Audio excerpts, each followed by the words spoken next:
I call to order the City of Bloomington Board of Zoning Appeals for March the 21st, 2024. Can we please have roll call? Mallard. Here. Burrell. Here. Clapper. Yes, here. Throckmorton. Here, also we're getting a big echo. Could we fix that? You hear echo? There's an echo. Big.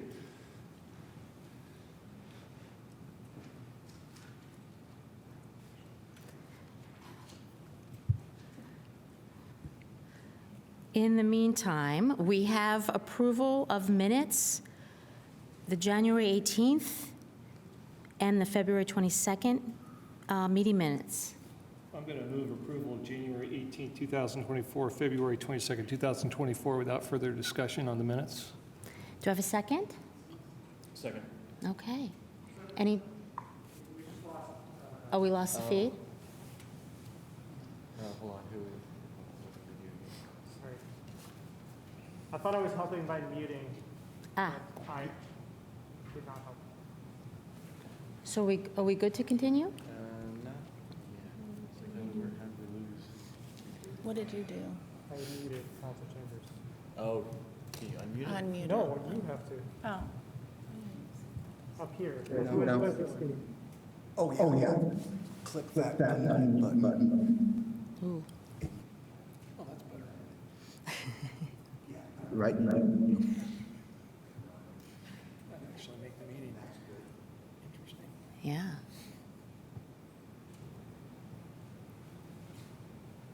Okay, let's try now. Are we ready for roll call? We are ready. We have a motion and a second, so could we please have a vote? Burrell. Yes.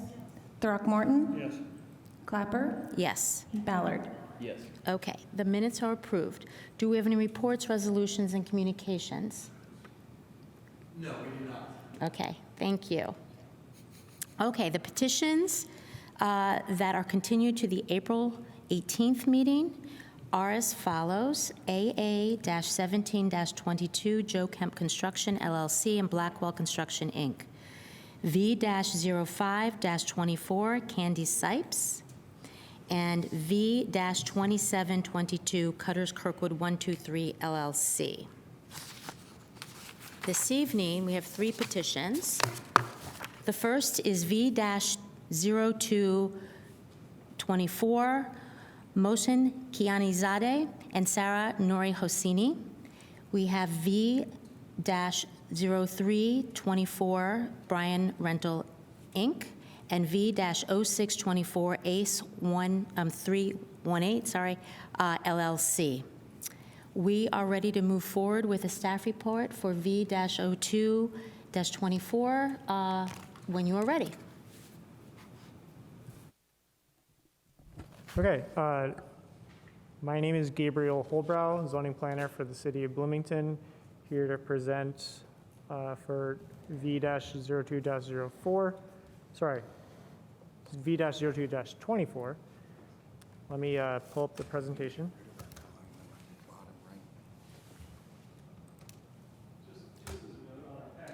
Notation's incorrect because it says Yes, so on the first V-0204. page of the packet, it's case number V-02-04. The later headings on later pages are corrected. Okay, I just wanted Apologize for that to error. point that out. Okay. Yes, this case did not start 20 years ago. Okay, thank you.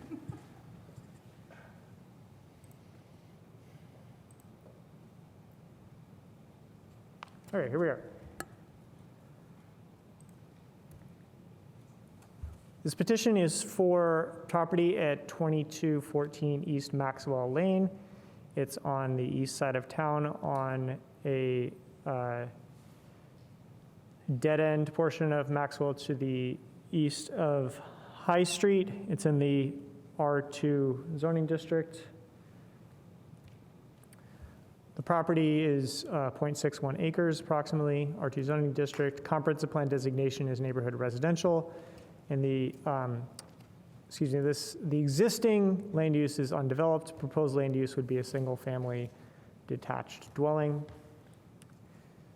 There is a lot of information in the packet about the history, the very recent history of what's going on here. But I want to just consolidate to the core issue here, which is this is a drawing of the property. It's turned on its side, so north is to the left. Maxwell Lane is now running up and down on the left side there. It actually runs east-west. And this shows a footprint of a house that could go on the property. There's no house there right now. This is an idea of one. And around the middle of the property, there's a stream that runs generally from west to east across the property. And there are stream buffers that are riparian buffer zones that apply in the UDO. There are 3 of them, each 25 feet on their own. They add up to 75 feet. There's the stream side zone, it's 25 feet to either side. The intermediate zone, another 25 feet. And the fringe zone, another 25 feet. So as you can see, this is, by the way, this is approximate. These aren't where the lines exactly are, but for illustrative purposes to put up on the screen. As you can see, a proposed footprint for the house would fall within those buffer zones. So the request is for relief from these riparian buffer zones. And as staff understands it, relief would be from the fringe zone and intermediate zone to the north of the stream to allow for buildable area for a house such as this footprint. The petitioner's statement, the petitioner's statement, recently looking at it this afternoon, I realized doesn't explicitly state which of the zones and how much they're requesting relief from. Staff's understanding is that this is the request. The petitioner can correct or can clarify that if necessary. The petitioner's statement also asks for a temporary variance in the remaining 25-foot streamside zone on the north side of the stream. You'll see as we go to the recommended findings, staff recommends findings that show relief from the fringe and intermediate buffer zones are justified by the variance criteria, but even any relief, including any temporary relief from the 25-foot streamside zone is not justified in the record, is the staff recommendation. So petitioner and staff agree that the record shows a necessity for relief from the first 2 zones. There's a little bit of a difference of opinion about temporary relief in the streamside zone. So criterion findings, staff's proposed finding for the first criterion that the approval will not be injurious to public health, safety, morals, and general welfare. Proposed finding is that relief from the intermediate zone and fringe zone riparian buffers on the north side of the stream will not be injurious. However, temporary or permanent relief from the streamside zone riparian buffer will significantly impair the natural absorption and drainage managed capacity of the stream, increase erosion, and reduce habitat and connectivity corridors for wildlife in the urban environment. The second criterion, that the use and value of the area adjacent to the property will not be affected in a substantially adverse manner. Our proposed finding is that relief from the intermediate zone and fringe zone, again, to the north side of the stream will not substantially affect adjacent properties. As part of the finding, other existing houses on the south side of Maxwell Lane are also within 75 feet of the stream. However, temporary or permanent relief from the stream side zone riparian buffer would exacerbate known drainage problems for adjacent properties downstream. Going to the third criterion, that the strict application of the UDO will result in practical difficulties, that the practical difficulties are peculiar to the property, and that the development standards variance would relieve the practical difficulties. Recommended proposed finding is that practical difficulties found in the limited buildable area available on the lot outside of all riparian buffers. And the location of the stream near the middle of the lot, it's a peculiar feature that maximizes how much of the lot is covered by the riparian buffers compared to an otherwise similar lot that might have a stream closer to a lot boundary. Relief from the intermediate zone and fringe zone riparian buffers on the north side is adequate to provide area for a house with the footprint proposed by the petitioners, which is reasonable, and of similar size to other houses in the immediate neighborhood. However, strict application, I can't read it when, strict application of only the streamside zone riparian buffer would provide adequate buildable area and would not result in practical difficulties in the use of the property. So the proposed finding is that relief from the intermediate and fringe zones meets this criteria, but relief from the streamside zone doesn't. That's the proposed finding. So based on that, the department recommends that the board adopt the proposed findings and grant the requested variance with the following conditions. First, that it grants relief from the intermediate zone and fringe zone riparian buffers on the north side of the stream, but that all requirements of the streamside zone are still in place and the requirements of all the riparian zones on the south side of the stream are still in place. And the second recommended condition is prior to issuance of a certificate of zoning compliance, that the property owner record an easement to cover all of the land within the riparian buffers. Technically, this would be a requirement whether or not this was made a condition, but we felt it would be helpful to make it explicit and very clear about what would have to be covered in the easement. If the variance is granted, they would not have to have an easement for the full 75-foot width north of the stream because the variance would have been granted for that. So this clarifies that it only has to cover, if the variance is granted, would only have to cover the 25 feet north of the stream. If you have any questions once we get into it, I'd be happy to answer some, but that's my staff report for now. Can we please have the petitioner's representative step to the podium and sign in?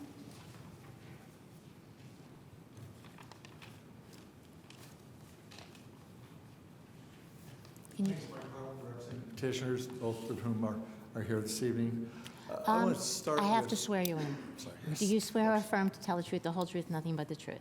I do. Okay, you've up to 20 minutes. Thanks. I want to just start with the conditions first to resolve. Condition number one is not an issue. That's frankly ought to be kind of a given condition on almost every project, I think. But condition number two, the concern on that, and you're not going to get it answered tonight, is it's not an objection to the condition, but the condition of this easement to cover the zones is not clearly defined. And so understanding if it's an easement that's intended probably in the form of conservation easement, I would think, or conservancy easement, that's intended to specifically delineate the buffer zone conditions, restrictions, requirements, and that gets put in the public records as a recordable document. It shows up in the chain of title on future deeds and future buyers, so that everybody's on notice about the intermittent stream repairing buffer rules. That's fine, because that's not adding anything. But that easement's yet to be written. There's a little bit of banter, I'll say, a little bit with the staff already is who's going to write it. Technically, normally, they say, well, we should be writing it. You should be writing it for us, and that's fine. We need to get that sorted out, exactly what the easement reads. So that's the only problem I have in the condition. We accept the condition, but we got to get the specific terms of the easement agreed to and written out. And I think that will come. I want to go back now, kind of the beginning, and could you go to those 5 pages, in page 1, the first one, please? Yeah, that's it. Yeah, please. All right. I had sent several pages. I want to show them here to talk about those. I will take it through because I realized we have a recommendation for approval to staff. While Gabriel's pulling that up, I want to comment on the 10-foot temporary easement.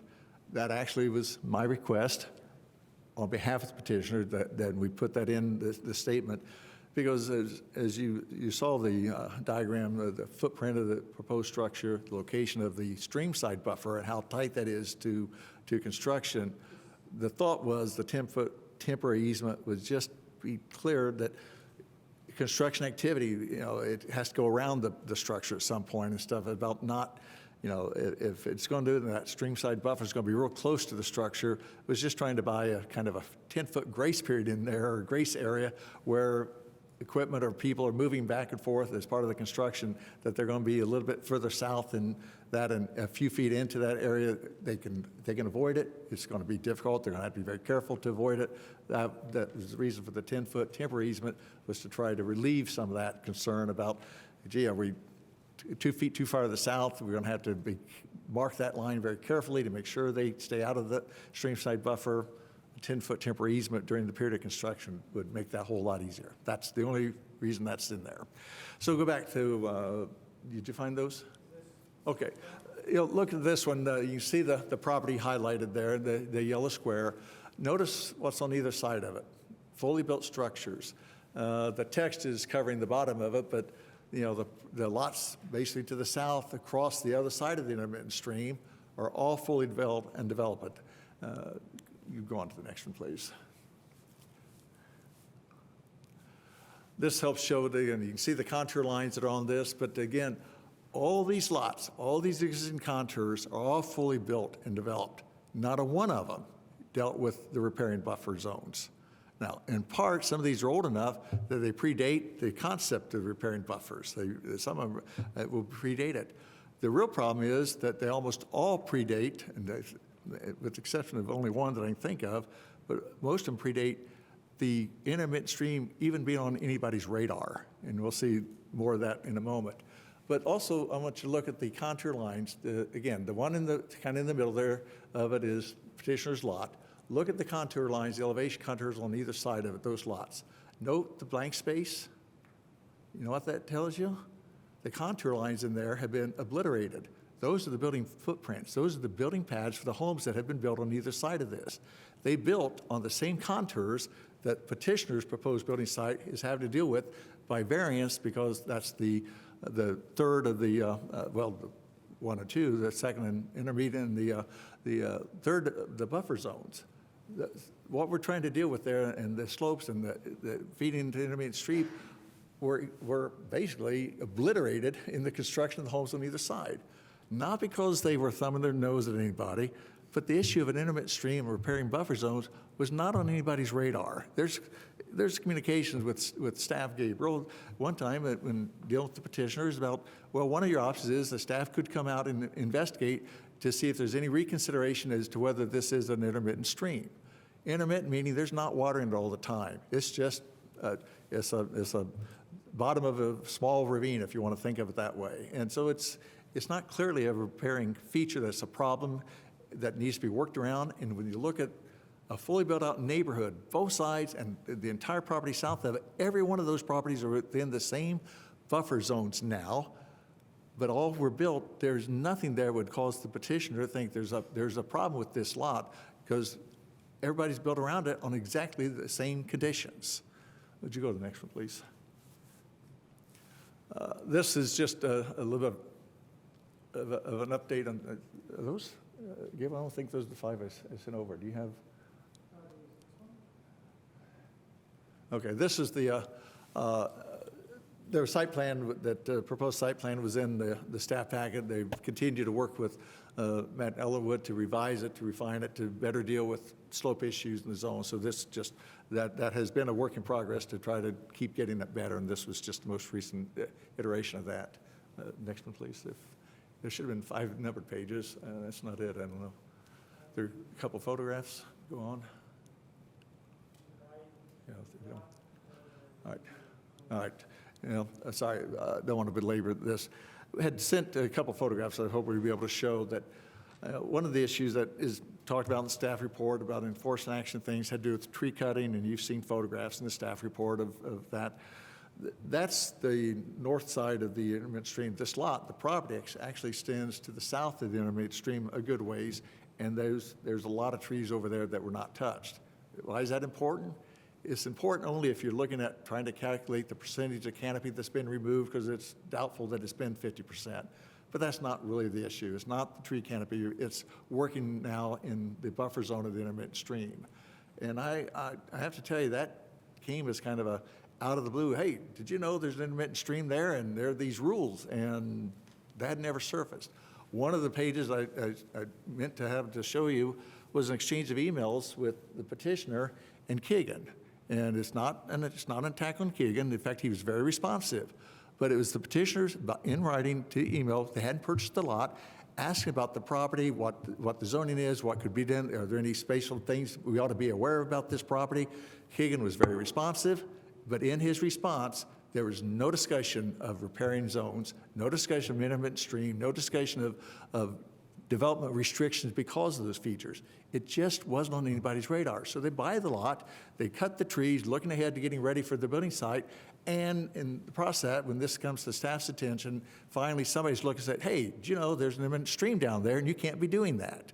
That's how we got to where we are. Not that they went out and thumbed the nose at anybody and said, we're going to just do this anyway and see if we can get away with it. They were acting, they thought, in perfect accordance with what was allowed, in part because they inquired specifically with Keegan in advance, and he answered as best he could. This just wasn't part of the answer. And so they're stuck with it. Now they've got a lot they own. It's the only one in the entire neighborhood that's not been built upon, and the only way they're going to be able to build upon it now, having bought the lot, is with the variances. There's just no way around it. The building footprint, on the one of those, I think it was obvious. The front of the building is set back from Maxwell, consistent with the buildings in the neighborhood, so it's in the right location. The footprint of the building for a reasonable home to be built on that lot. You saw that on the one that is outside the stream side buffer zone, but it clearly encompasses both of the other two buffer zones. And a variance to be able to allow the construction of that single-family home on a single-family lot that's been in existence for a very long time, and actually has been in existence before we had repairing buffer zones at all, and would ask that you approve the variance and allow them to continue on with their construction then. Sorry. That's it. Questions? And certainly, if depending on the question, may have to bring petitioner up to answer. But Thank you, Mr. Carr. Okay, so we are to the board for questions of the petitioner and of staff.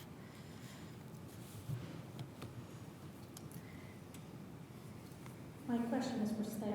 Regarding the easement specifications, can you specify exactly what the easement is supposed to be and who's going to write the easement, how it's going to be recorded?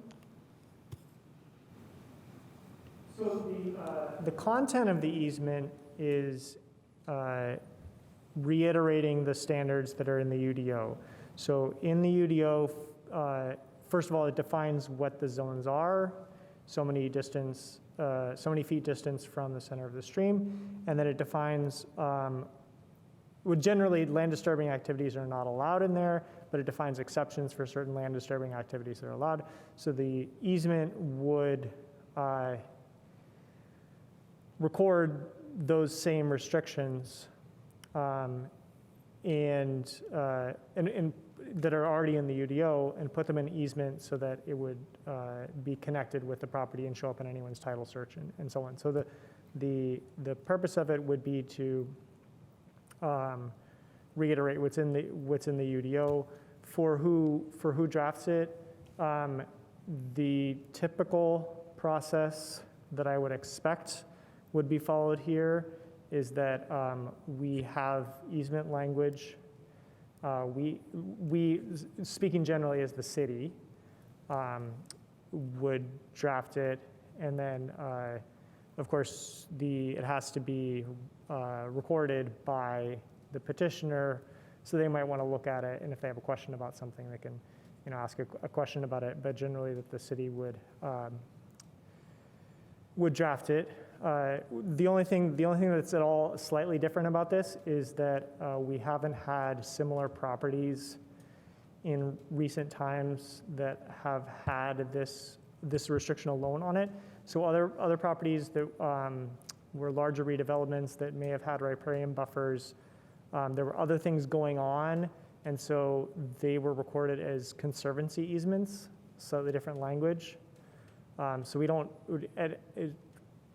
Up to now, we don't have a template for a riparian buffer easement. There is a proposal that went with the latest batch of UDO updates to the Plan Commission earlier this month and received their endorsement to add into code what exactly a riparian buffer easement would be.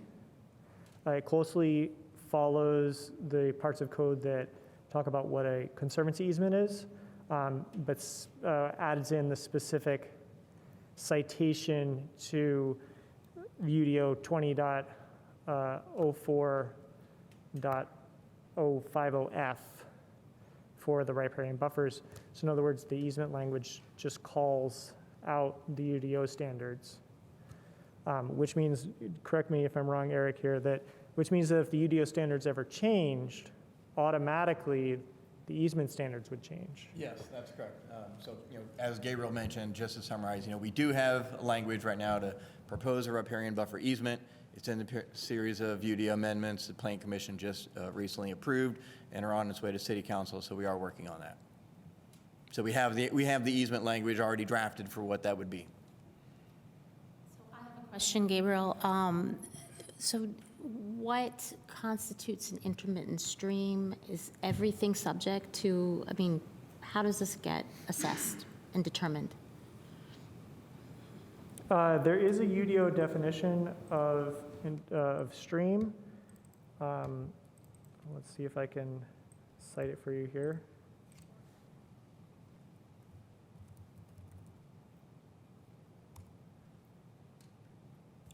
Real quick, while he's looking that up, the definition basically says, any intermittent or perennial stream, but also, we've extended that to anything with a defined stream bed, is something that is subject to the riparian buffer standards. But that's not something that is necessarily part of this petition tonight. They did not file an appeal of our interpretation of what is the intermittent stream and would be subject to that. So we are only here tonight to discuss relief from that standard. Yeah, I think that's very helpful to point out. So their staff's determination is that there is an intermittent stream. The petitioners have an opportunity to appeal. It's a determination. There's an opportunity to appeal that. They have not appealed it. So you're looking at a record that says there is a stream here, and no one is contesting that. I think it's also part of the record, the character of the stream, right? So there's a difference between the White River and a small stream in someone's backyard. If the White River were in Bloomington, the same riparian buffer standards would apply. So that gets to thinking about, well, maybe some relief might be necessary. But. So the smallest intermittent stream, it's not a. It's either the riparian buffers apply or they don't apply, right? For the strict UDO, that's exactly correct. Yes, that's the way it is. Yes. Okay. And then, I'm sorry, do you want to, go ahead. Well, my question regarding the easement, so what is the purpose of the easement? Is this for future, so it has the area conserved? So if they decide to sell the property, the next property owner will know about it? Because obviously the other owners in the street don't have easements over this, so it's an easement with no end. The purpose of the easement is it gets recorded with the deed, so future owners of this property would be made aware of it when they purchase it, that there is an easement. It does call out that there's this area of protection along a portion of the property. It's not something that is passed out to all of the neighbors along there so that everybody else knows, but it does go forward with this property so the future owners know.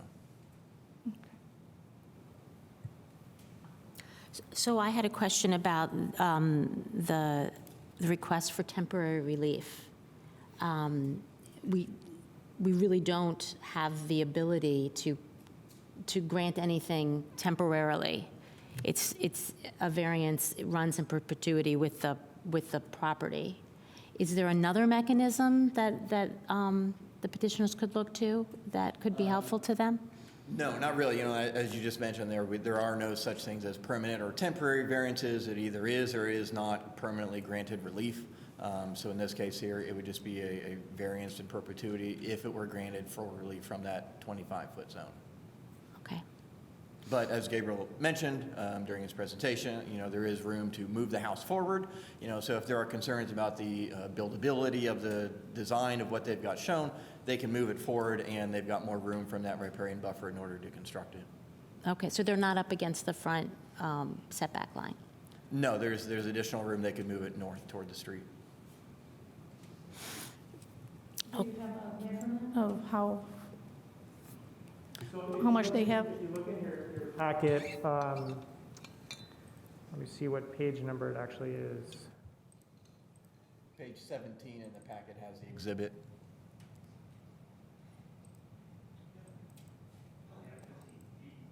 They can move it forward. They can't go into the right-of-way, can they? Staff. Sorry, can you say that again, please? They only have, they have 15 feet they can move forward, correct?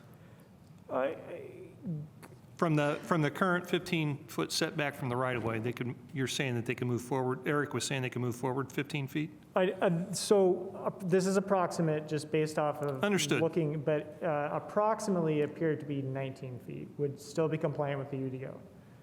Oh, that's, okay, I see the dotted line would be 19. Okay. So the setback is 15 feet from the property line. It looks like on their information, they're showing the property line as the center of the street. However, in reality, that would really be from the edge of the pavement. You know, we would have a prescriptive right-of-way, over the edge of the pavement. Got it right, so, thank you.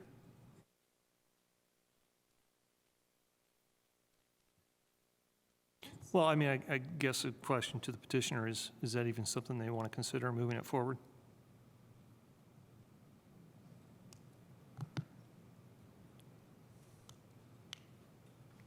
Again, Mike Harmon for petitioner. I want to be clear, we're not objecting to the easement. I understand the purpose for doing that, and knowledge is important, and people don't necessarily investigate properties and discover everything. Even when you try to investigate, you don't discover everything that you need sometimes, and that's kind of a little bit what happened here too.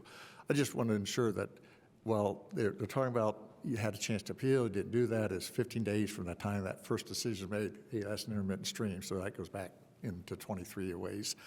Anyway, it is possible that that the city on its own would further investigate this and determine it's not an intermittent stream.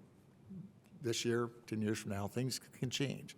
I just don't want the easement written that it independently opposes these rules as an easement as opposed to implementing the riparian buffer rules, whatever they are. Because if it should ever be determined this is not an intermittent stream, those disappear as to this property.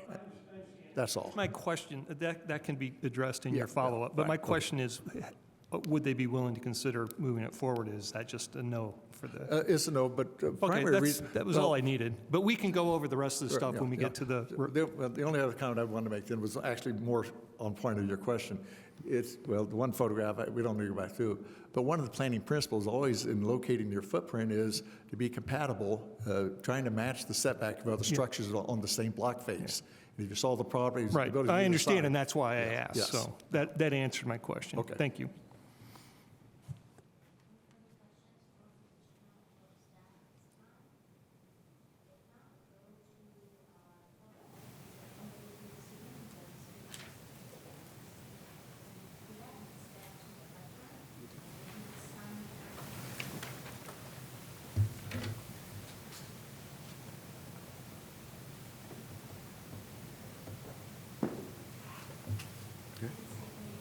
My name is Mark Hood. I do. Great. My name is Mark Hood. I live at 2420 East Maxwell Lane, so about 4 doors to the east of this lot. And I'm here to respectfully request that the BZA delay or deny this petition for the following reasons. In the packet, the petitioner's statement as presented in the letter from their attorney differs substantially from the summary at the beginning of the staff report. The proposed findings and recommendations in the staff report don't really correspond to what the petitioners are asking for. According to their attorney's letter, the petitioners are requesting only a temporary variance to operate construction equipment within the streamside buffer during the construction, and then after that, somehow the variance is to expire. And the staff report is different than all of that. So maybe we can infer from the drawings that were attached to the letter that they're requesting variances within the riparian other buffers, the intermediate and the fringe zones, but it's not stated in the petitioner's statement. So there's a pretty big disconnect there. And I think that makes it very difficult for public comment, that it's very difficult for members of the public and neighbors to read the packet and understand what's being asked for and why it's being asked for and what the implications are. My other concern is that at least one of my neighbors who would be one of the neighbors that should have been notified through the abutments process by the rules of the BZA petitions has not received a letter. So I have questions about whether the neighbors were properly notified according to the BZA rules. So I think that between that and what I've heard tonight about the requirement for an easement when there is no easement agreement drafted makes it very difficult for the neighbors to have a supportive opinion. We've all built our homes on that beautiful street, and we're in favor of them being able to build a home on their beautiful lot. But I don't think the procedure is in place here, so I would recommend at least delaying this until the petitioner's statement and the staff report are in agreement as to what is being proposed. Thank you. Is there anyone else here this evening who would like to speak to this petition? Is there anybody online, Eric? No, I do not see. If there's anybody online that would like to make comment, please use the raise hand function or send me a message in chat. It looks like Gwen White. So there we go. There is someone? Yes. Okay. Hello, my name is Gwen White. I am a, Thank you. I have to swear you I'm in. hearing an echo. Excuse me, I have to swear you in for a moment first, before you speak. Okay? Do you swear to tell the truth, the whole truth, and nothing but the truth? Yes, I do. Okay. You have up to 5 minutes to speak. Thank you. I am a neighbor of Mark Hood's. I live on the same side of Maxwell Lane and have lived here 10 years. And I agree with what Mark has said about understanding what it is Recording in progress. that is being requested. In addition, the comments about the houses already here that, they're fully developed, but we're not asking to build, or one of the things I'm objecting to is that the new property wants to be built, or they want it to be built within 25 feet of the riparian stream. And today I went out and measured the distance from the back of my house to that stream. It is 60 feet. So I guess one of the things I'm objecting to is the characterization that all the other houses on this street are, right up to that 25 feet when they are not. So, I really have concerns about, going closer, to that 25 feet. Why does that need to be? So all the other houses are not that close. They're to that stream. So I think the idea of not building it that far down the lot, I have those objections. So thank you for your time. Thank you. Is there anybody further?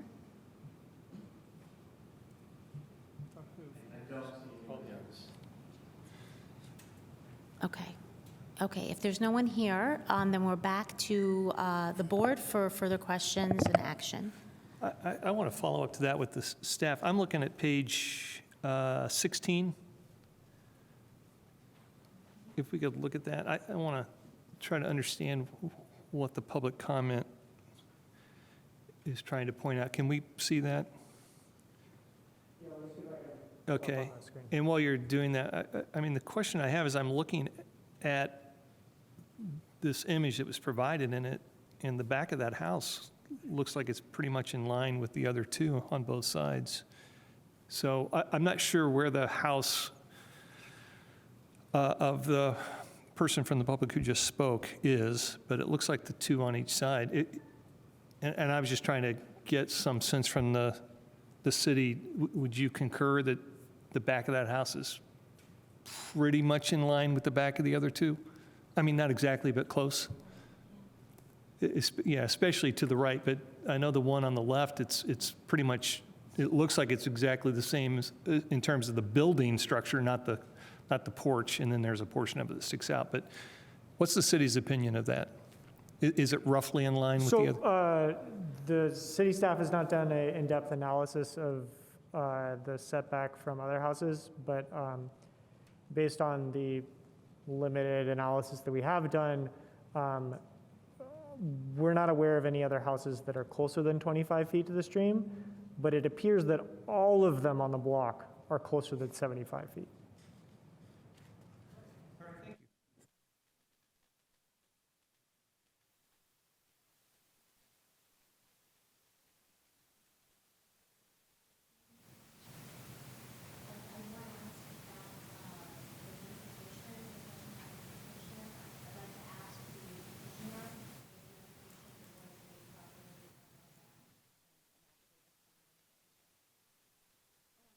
Sorry.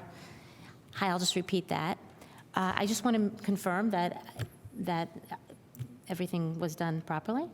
The notice does go out based on a property owner list That was staff provided. provides. The mailing system is not a certified mail system. It's this regular mail system with an affidavit of due mailing. That was my responsibility. We did the mailings, and I can tell you they went to the addresses that were on that list. Okay. But there's no green card to sign or anything that comes back to show proof of Sure. receipt. So That's all. I just want to make sure you fulfilled your obligation. That's all. Thank you. And it appears, based on the address that Mr. Hood said, at 2420, it would be outside of the public notification notification. zone. So the zoning code requires 2 properties deep within 300 foot, and it looks like he is at about the 4 property deep. So he would have been I see. outside the range that would be required to receive a letter. Okay, thank you. Thank you. Any further questions?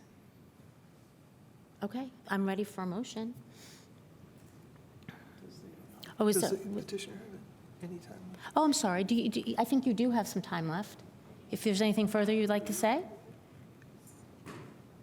This would be the time to deal This with is the it. easement issue that, on the easement, it's getting fleshed out. Even the city's concept of what the easement's going to be is being fleshed out now. It's not a done deal. And Eric's explanation for what it would do covers my concerns on what's coming. It's not something new. It's trying to publicly document in a recordable document what these restrictions and rules are pertaining to buffer zones. And all we're saying is comply with the ordinance, and that's fine. And the other comment, actually, Mr. Throckmorton's questions about the setbacks and the relative positions are really with the last comments I wanted to make. It's a reasonable case for the footprint. Well, there's one of them beyond that, but judging both from setback from the street as to where property on your side, as you look at that one, actually, it's about the 4th page of the staff report. It was showed up. It's kind of a bigger picture view. It was kind of yellow with all the lots and structures in it, if you find that. But it really shows that houses lined both sides are on all sorts of configurations, some narrow and longer and deeper, others not. But at least on the north side, all the lots, no, it's on yours is about the kind of the yellow page of the plat map. With it's the 3rd or 4th page of the packet. So well, I don't want to later. But anyway, it helps demonstrate when you see all those buildings lined up on that there we go, right there. You can see petitioner's lot in position kind of relative the setback from Maxwell is consistent with the positioning of the footprint, depending on the size of the structure, the length. You can see on the south side, the differences you get and how close it gets down to the property line or whatever is based on the configuration of the building. So a little less consistency on setback from the block face on that, but certainly on the north side, on these northern lots on the south side of Maxwell, the structures are relatively lined up in terms of setback from the road. And so we're trying to maintain that. The questions were asked about didn't ask for the variances. The first line of the easement is relief from the buffer zones, plural, in the ordinance section specified. I mean, that's all the buffer zones. It goes into some detail that as to the third buffer zone, the seed strime one, a temporary one. And the specific is to, in this zone, the request is only a temporary buffer, that, and that we've talked about, I won't belabor that, but the letter clearly says the zones per the code, but limited on the third one, only the 10-foot issue. So I don't believe that the petitioner's letter misled anybody, or they would have been misled by it. Thank you. And on that point, I'll just add that the notice that was sent would clearly call out that the request is a variance, so it's clear to whomever would receive that in the public. Okay, so we're ready for action. I'll go ahead and make a motion, and I'll state ahead of time that I will accept all thoughts on amendments to this, but I'll start off with a recommendation to approve the variance V-02-24 with the following conditions of, number one, this variance grants relief from the requirements of the intermediate zone and fringe zone riparian buffers on the north side of the stream. Property remains subject to all requirements related to the 25-foot streamside zone riparian buffer on both sides of the stream, as well as the requirements of all riparian buffer zones on the south side of the stream. And number two, prior to issuance of certificate of zoning compliance for any building construction on the property owner shall record an easement in a form approved by the Planning and Transportation Department and in accordance with UDO section 20.04.03, subsection F, subsection 3, that covers all land on the lot within 25 feet north of the stream and within 75 feet south of the stream. Okay, do you have a second? Second. Any discussion? So is it possible for us to amend it to give them the temporary 10-foot relief? I will accept. I'm open to all amendments. I don't think we have that purview. Or do we have that, the ability to amend to give them the temporary 10 feet that they need during? You can certainly add any conditions of approval, but as we mentioned, there's not a permanent or temporary relief mechanism. So if you want to approve a different relief through a condition of approval, then you can do that, but it would be a permanent, not a temporary. Do we have legal? Yeah, Heather Lacey is online and can certainly add anything she is. Ms. Lacey? I'm here. Sorry, it's taken me a minute to get unmuted. I think Eric is correct that you're not able to grant them access of that 10 feet on a temporary basis. So, As a condition of approval, we can't do that. I don't think so. I think that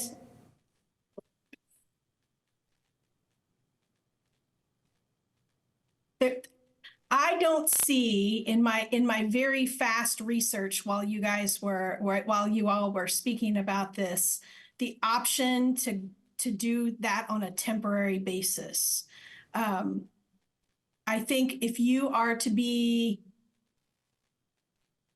if you want to give me a couple more minutes to look and confirm that I'm correct on the law about that, I'm happy to do a little bit more research. But I think even as a condition of approval, conditions of approval aren't usually done on a temporary basis. The condition is permanent. Yeah, so I guess I'll just kind of add that, the variance criteria are based on something unique about a property. There's not a temporary peculiarity about a property. It's either there permanently or it's not. So that's why, there's not really such a thing as a temporary variance because, your criteria that you're basing it on are a permanent nature. We know that this poses some challenges from a constructability point of view, so we can totally appreciate that, but I don't think we really have the mechanism to provide you relief from that. Okay, so I don't, unless you want to, unless we want to pause it, you would have to withdraw your motion because we would, You want to pause it for her to research, for, like, give her For the- 5 minutes? Yeah, I think so, because I think that to me is a very practical way. To reread the. yeah, no, you don't. You can just say But condition one, I'm okay condition two. if we could take a 5-minute pause while she checks? Is that what you're asking for? The word temporary, though. What's being hung up here is the word temporary. Can they have a permission to go over the riparian buffer during construction? Right, because that's. to That's me, the all they need. logical- If we approve it, then the logical thing is giving them the additional space needed for construction without being in violation. And I think that, yeah, permission.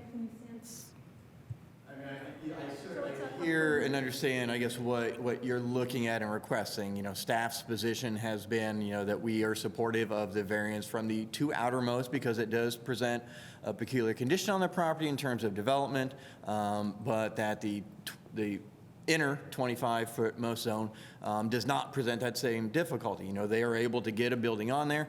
They can build the size building that they want if they want to move it forward to minimize, you know, concerns about disturbance. Also, they don't have to build a building of this size. You know, there's not a minimum lot or minimum size for a house. You know, they could change the configuration of it, they could move it forward. You know, the basic criteria is that without the granting of the variance, a lot is unbuildable. You know, and we've presented that the first two zones do present that difficulty, but the third zone, the inner zone, does not present that difficulty with the development of the lot. Saying is, I'm okay to withdraw the petition for, you know, the motion, just for a few minutes until we have a chance to have it checked by legal. If that's what you want, I'm completely fine with that. I'll withdraw. But I want to understand, if I could, the idea of the buffer zone is to protects what's there. So the idea that there would be construction in the area, is that anathema to the protection of the riparian buffer that the buffer offers? Correct, yes. Yeah, so the purpose of the riparian buffer is to leave that area undisturbed, to protect the existing vegetation, to minimize, you know, any runoff, to help. With construction. Yes. So, It sounds like what we're asking for is the ability to disturb it, but have it restored is what we're looking for, right? I would Tim? say so. I mean, I think, right, the restoration being part of it, but the logical part saying, if we grant the variance, and it looks like maybe a foot there before they go into the riparian buffer, where It's they're gonna be gonna difficult to- subject to potential violation, I would assume. Is that correct? I guess that's for staff. If they go into it, if they don't allow the 10 feet and they go into it as construction happens because they really don't know where that line is going to be, does that then present further issue for them? Yeah, so that would be an enforcement issue on our part. If they have encroached within that 25-foot buffer, or removed anything or constructed anything, yes. Yes, I would. Yes. I withdraw the question. okay, so do we want to ask Ms. Lacy to provide some more input? I mean, if it's only a few minutes worth of people's time, I think it's worth it because that's going to give them a Okay, little bit. I believe Ms. Lacy is ready. she's ready in the 5 minutes we've been speaking. Okay. I think what I'm struck by is that the riparian buffer is there for the purpose of protecting the ground and that stream. And allowing a temporary variance may damage what you're trying to protect. As far as whether you could have as a condition that provides an end date for when the condition expires,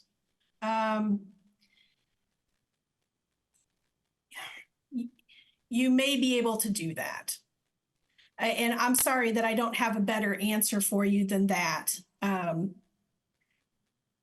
It looks like in the law, if it's determined that granting the temporary variance is not going to cause significant imminent environmental harm to the land, air, or water resources, it could be granted. With a sunset date. Yes.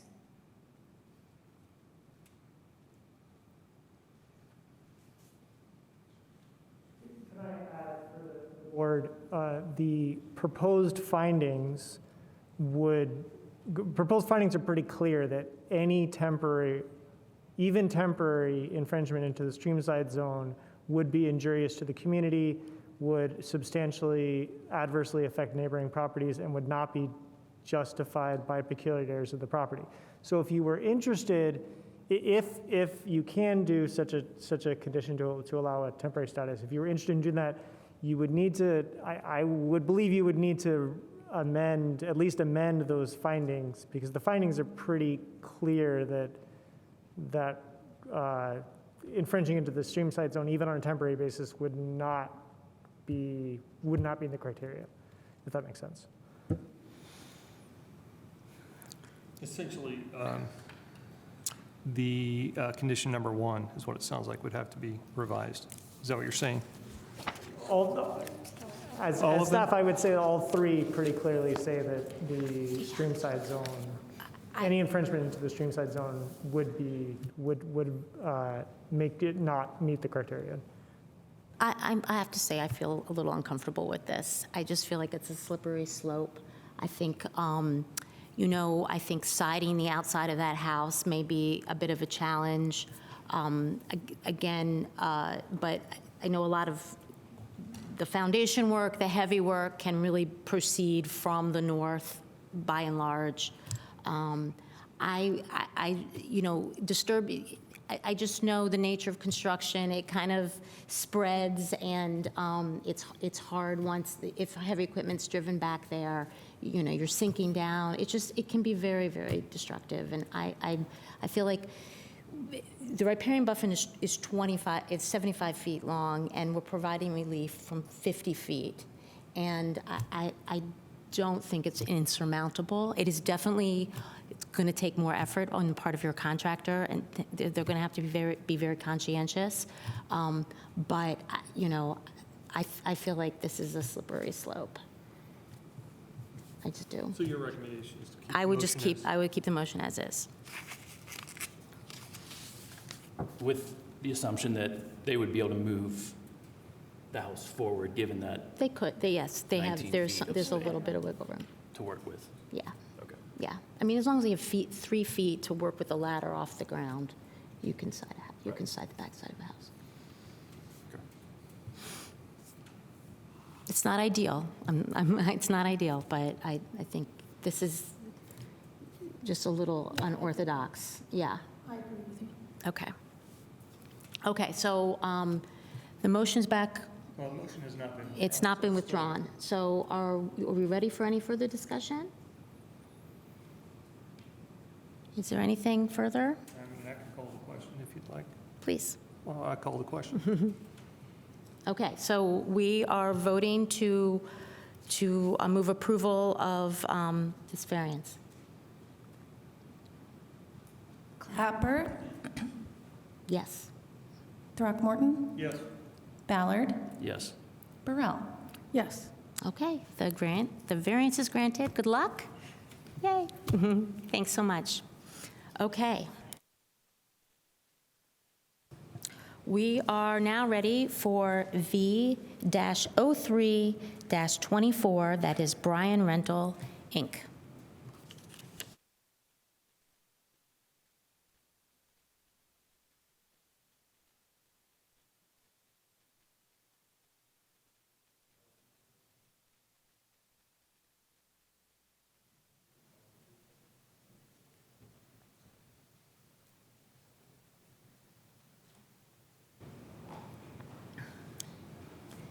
Is this the one that was continued? I'm Katie Gandhi, zoning planner. I'm going to begin with the staff report, and then the petitioner. So first the staff report, and then the petitioner. Thank you. Katie Gandhi, zoning planner. This variance petition is for the property located at 430 East Kirkwood in central downtown. This property is located in the downtown character overlay in the MDUV district, mixed-use downtown zoning with University Village character overlay. All properties immediately adjacent to 430 East Kirkwood Avenue are also in the MDUV district. And this property is in Kirkwood corridor, which extends from Washington Street to Indiana Avenue, which is relevant because architectural standards do have certain designations for both the MDUV district and Kirkwood corridor. 430 East Kirkwood is 0.31 acres, has frontage along Kirkwood Avenue to the north and frontage along South Dunn Street to the east. Its current use is multi-tenant commercial. The comprehensive plan's future land use map designation of this site is downtown, which is a land use characterized by compact, urban, high-density, mixed-use developments. Here are a few photos of the property. This is from the northeast.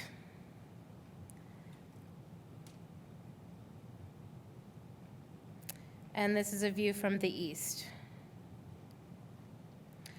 The upstairs pub, one of the tenants located at 430 East Kirkwood, is proposing a remodel of the second floor of the northwest portion of the building.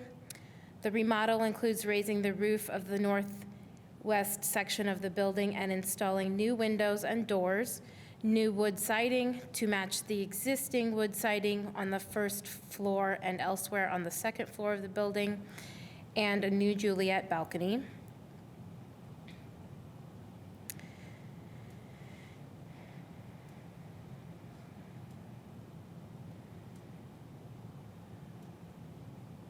The proposed remodel also includes an extension of the 2-hour concrete block parapet wall, rerouting utilities, and installing a new 90-minute exit door and stairs along the west facade of the building. This is an interior elevation of the proposed second floor, where the roof will be raised. So the UDO states that minor repairs and maintenance of non-conforming structures are permitted and encouraged, provided that they do not increase the degree of nonconformity and that they conform to the building code and other applicable regulations in the UDO. The proposed renovation increases the degree of nonconformity because it's an expansion of a wall area using non-conforming material, and because it proposes installing new materials that don't conform to current UDO standards. The UDO also states that if a renovation is proposed for only a portion of a building, the Planning and Transportation Director may waive compliance with site and building design standards if meeting the current UDO would cause the renovation to be inconsistent with the overall design of the existing structure. The director has not waived compliance with site and building design standards for this proposal, as a compatible design could be used. So this proposal includes 2 variances. Both are from the downtown character overlay district facade material standards. The first being that wood is prohibited as a primary exterior facade material for all street and non-street facing facades. In this zoning district, wood may be used as secondary facade material as long as it fits within a certain percentage, as defined by the definition of secondary exterior finish material. The petitioner proposes removing existing wood siding on the second floor, increasing the surface area of the second floor facade, and installing new wood siding on the existing and new portions of the second floor. The existing and new wood exterior finish material would cover more than 20% of the building facade, so it would be primary exterior facade material. The second variance is also from the facade material standards. Cement block, similarly, is a prohibited exterior facade material, may be used as a secondary facade material on floors above the first floor. The petitioner, like the wood, proposes using it to increase to help with, in alignment with the increase of the roof height, and because the existing and new concrete block exterior finish material would together constitute more than 20% of the building facade.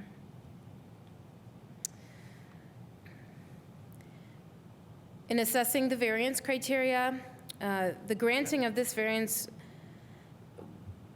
of both variance 1 and 2 would not be injurious to the public health, safety, morals, or welfare of the community. Variance criteria 2 findings include that the use and value of the area adjacent to the property would not be affected in a substantially adverse manner. The majority of surrounding properties on Kirkwood are built with metal, stone, or brick, which are all permitted facade materials by the current UDO. But maintaining a wood exterior facade material would not alter the use, value, or foot traffic of visitors to this street and its surrounding properties.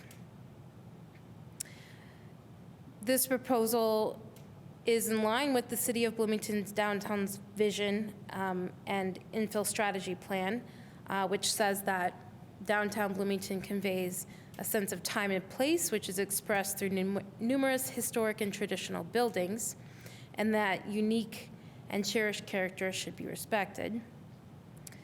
The wood siding does bring diversity to the downtown architecture and connects downtown Bloomington to its history.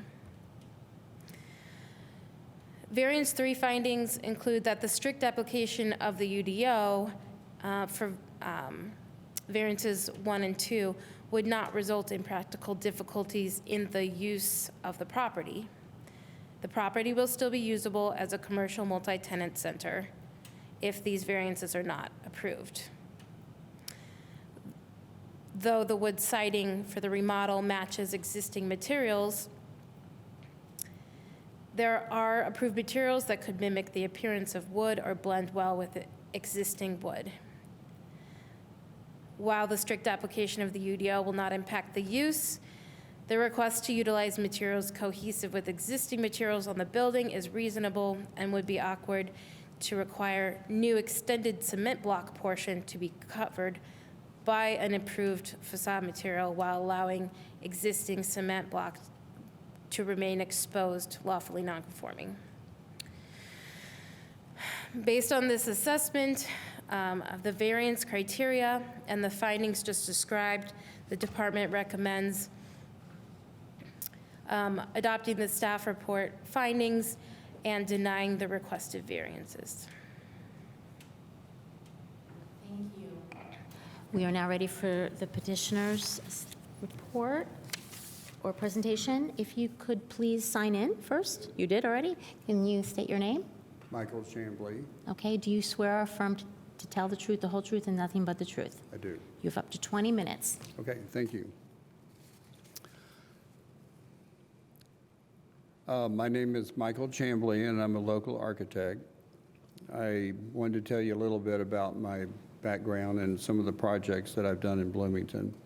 My family, well, I graduated first from Texas Tech University, and my family and I moved to Bloomington from Texas. After working for 3 architectural firms, I started my own architectural practice in 2000. So a few of the projects that I've done at the Bloomington area include the Shops on College Ball Road, Copper Tree Residential Development, Scholars Quad Apartments at 10th and the Bypass, Ken Nunn's Law Office on I-69, the 2 white buildings on South College Mall Road by Kroger, a new main entry addition to Sherwood Oaks Christian Church, the interior remodel of the Monroe County Health Department, an addition to Smithfield Communications corporate headquarters, most of the buildings in Landmark Business Park, and a multiple number of remodels at the upstairs pub. So the upstairs pub is planning a remodel of the northwest wing of the 2nd floor of Dunkirk Square. The proposed work includes raising the roof on part of the northwest side of the building, which will include the north elevation facing Kirkwood Avenue. The roof is being raised in order to install a large original IU scoreboard that has been used in Assembly Hall during IU's NCAA basketball championships under Coach Bobby Knight. Our goal is to restore this scoreboard so it can be utilized to keep real-time scores during IU sporting events. And that's a rendering that we had done of the interior, showing the scoreboard. And that's the whole reason we're raising the roof, is to have room for it, because it's 7 feet high and 17 feet long. Dunkirk Square was built in 1972, has a visible facade comprised of limestone, white stucco, mainly wood siding, and concrete block. More than half of the building utilizes wood siding and has been such wood siding for more than 52 years.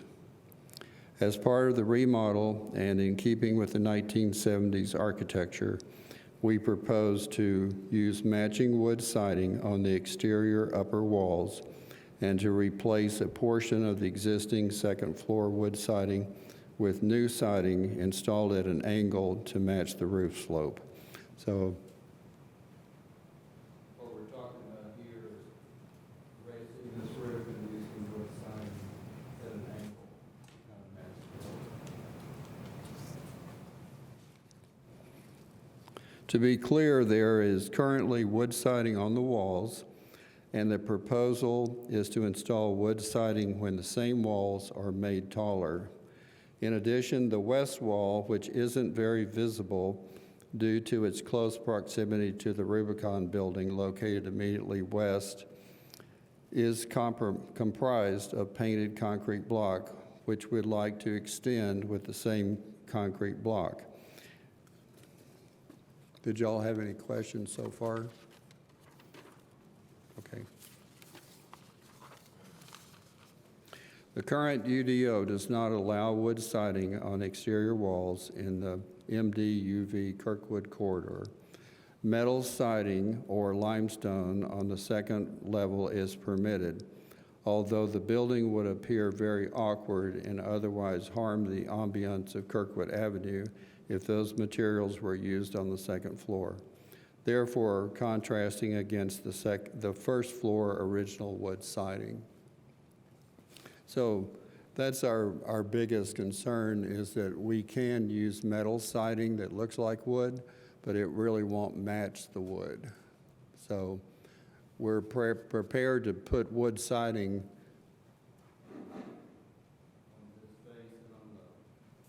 the elevation on the east side. That's where it's raised as well, but we prefer to use wood. In addition, we are seeking a variance regarding the concrete block 2-hour fire-rated wall. We're proposing to raise this concrete block wall 10 feet, utilizing the same concrete block materials, and then repaint. It's worth noting that there is only a 4.5-foot space between the buildings to the west. and the neighboring Rubicon Building east wall, which is barely visible from the street. It doesn't seem logical to prohibit a mere extension of an already fire-rated concrete block wall with a different material. In short, it would look peculiar introducing a new material above the existing concrete block wall. The variances requested will not be injurious to the public health, safety, morals, or general welfare of the community. Neither of the proposed materials would create any harm to the adjacent properties whatsoever. Given the large size of the nature of the building and street frontage, it is not practical to obligate the petitioner to introduce different facade materials.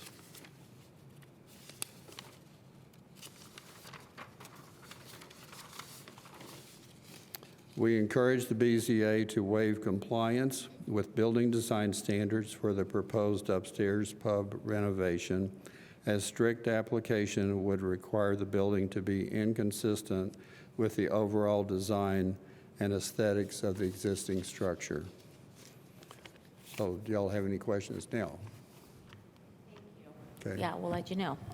Okay. Go back to the board for questions of the petitioner and staff.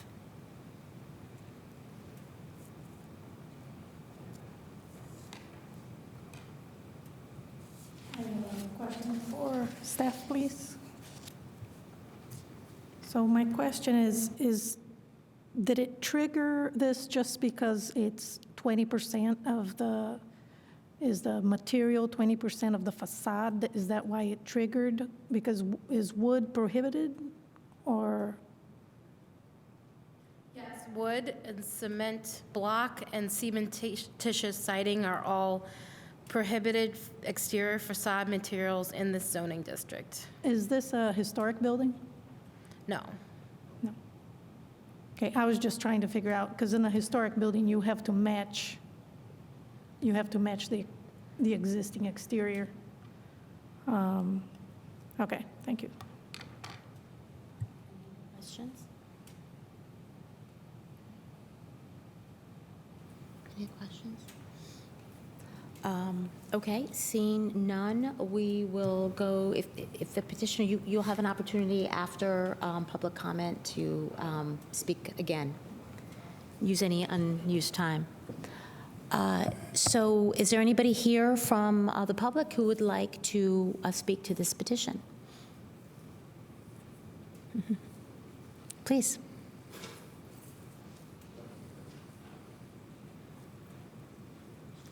If you could sign in. Thank you. My name is Greg Rago. I'm the owner of and operator of Nick's English Hut, 423 East Kirkwood, across the street from the project here. I have to swear you in. Pardon me? I have to swear you in. Do you swear or affirm to tell the truth, the whole truth, and nothing but the truth? I can't hear really well if you're swearing me in. I say yes. Is that what Okay, you're doing? that's what I said. Okay. Sorry. So you have 5 minutes. Okay, only 5 minutes. So yeah, I support the project as far as what Dave Kamen and the tenants and the architect have proposed. I think, I know him on a personal level, and I know him as a business person. He's a great neighbor. He always puts the neighborhood and his neighbors first. He always makes sure that everybody around him is aware of what's going on in what his projects. And I think his probably track record speaks for himself and what he's done around town development-wise and with Dunkirk Square. It seems to me that the wood siding, which is what they would like to do, kind of goes along with the rest of the profile. I think it looks great because of various ordinances over the years. I guess things have changed. But I'm in support of the proposal as they put it. I'm sure they'll come to a compromise if need be.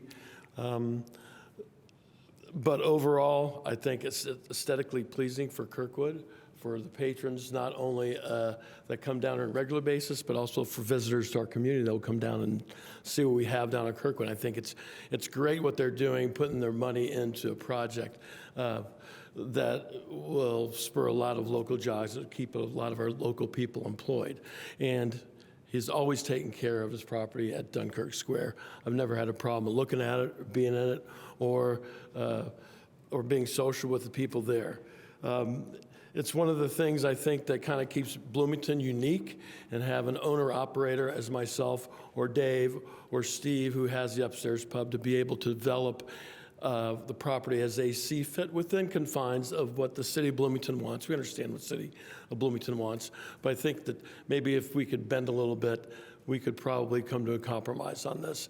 But I'm all for the way that they have the wood siding arranged, and I think it'd be good for, it's a much better, it's much more aesthetically pleasing and economically viable, I think. So in the long run, I'm just in total support of it. Thank you.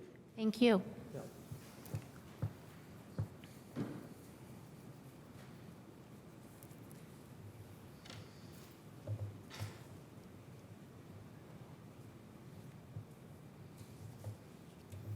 If you could please state your name.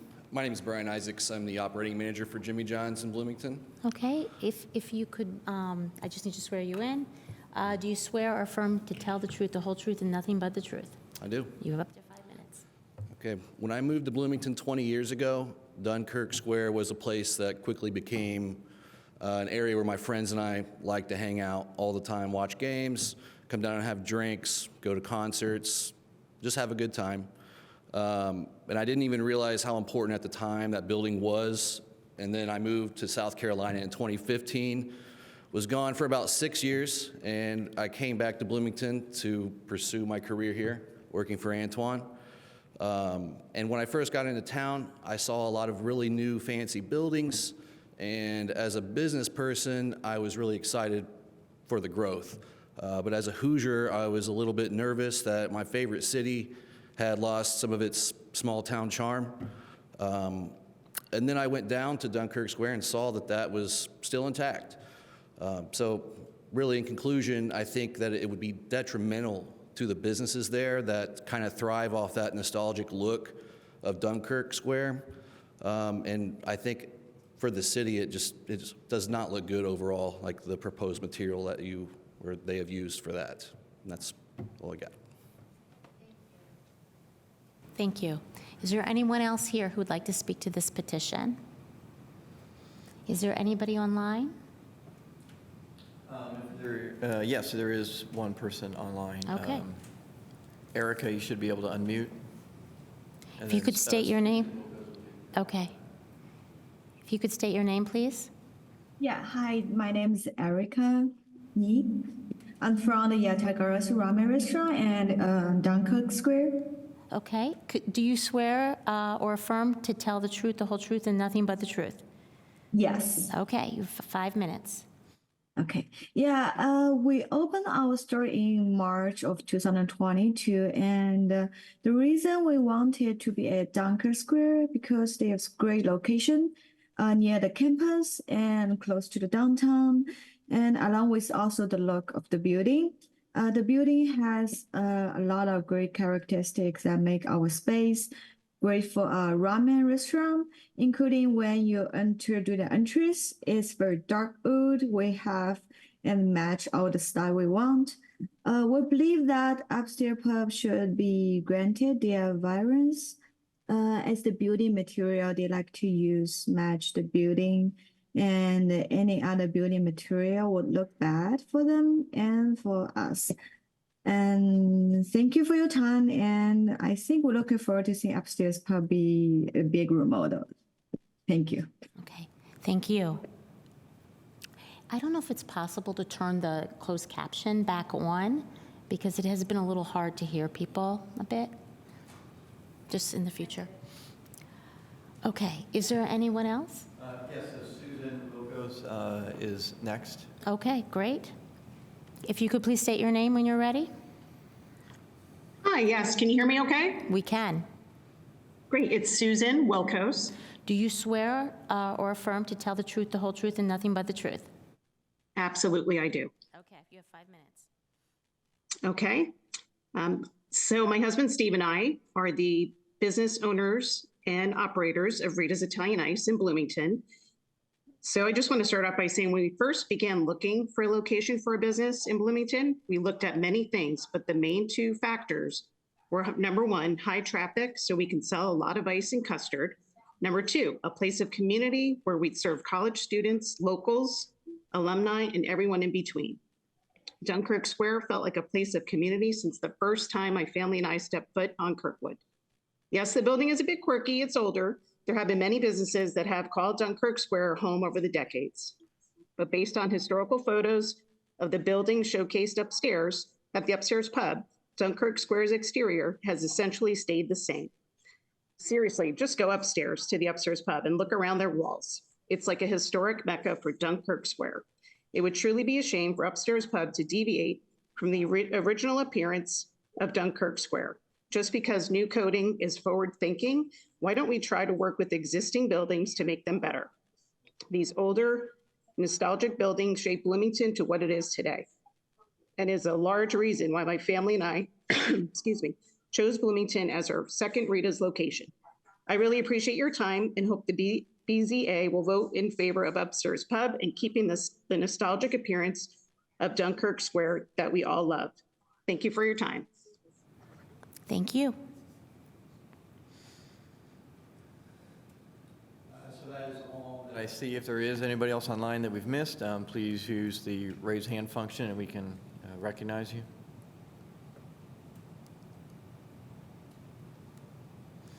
I'm not seeing anybody else. Okay, then we are back to the petitioner.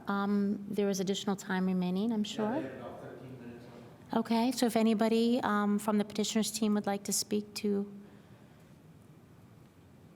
this is your opportunity. If you could sign in. Yeah, I already did. You already did. Okay, Yep. just state your name. Eric Kamen?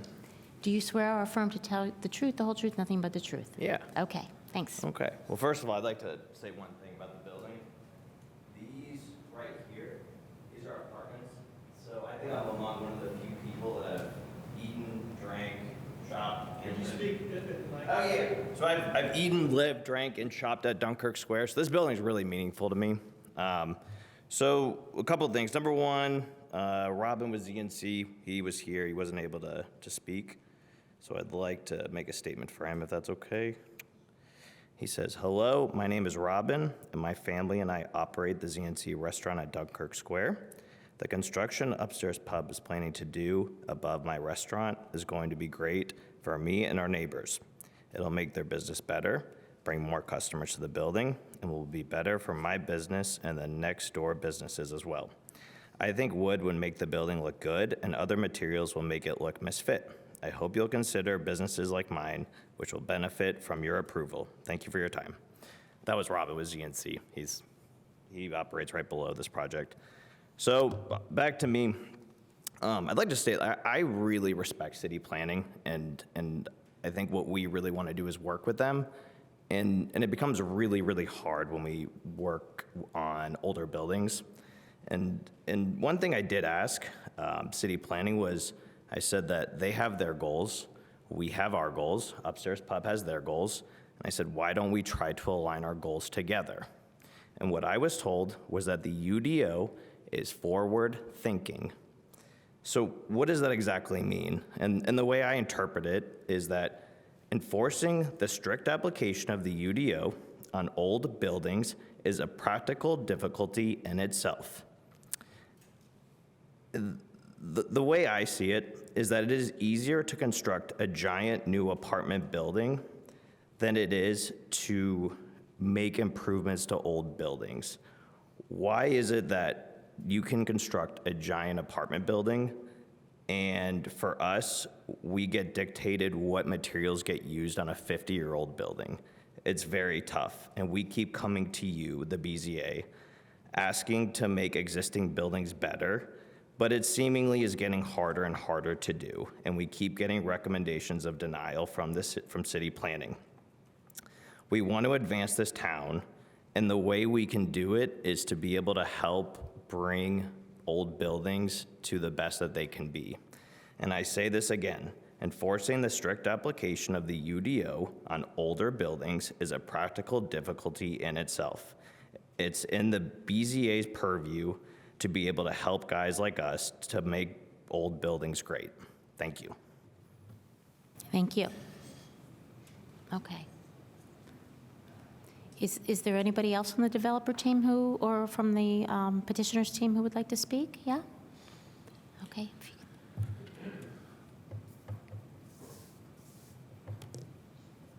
My name's Steve Engel.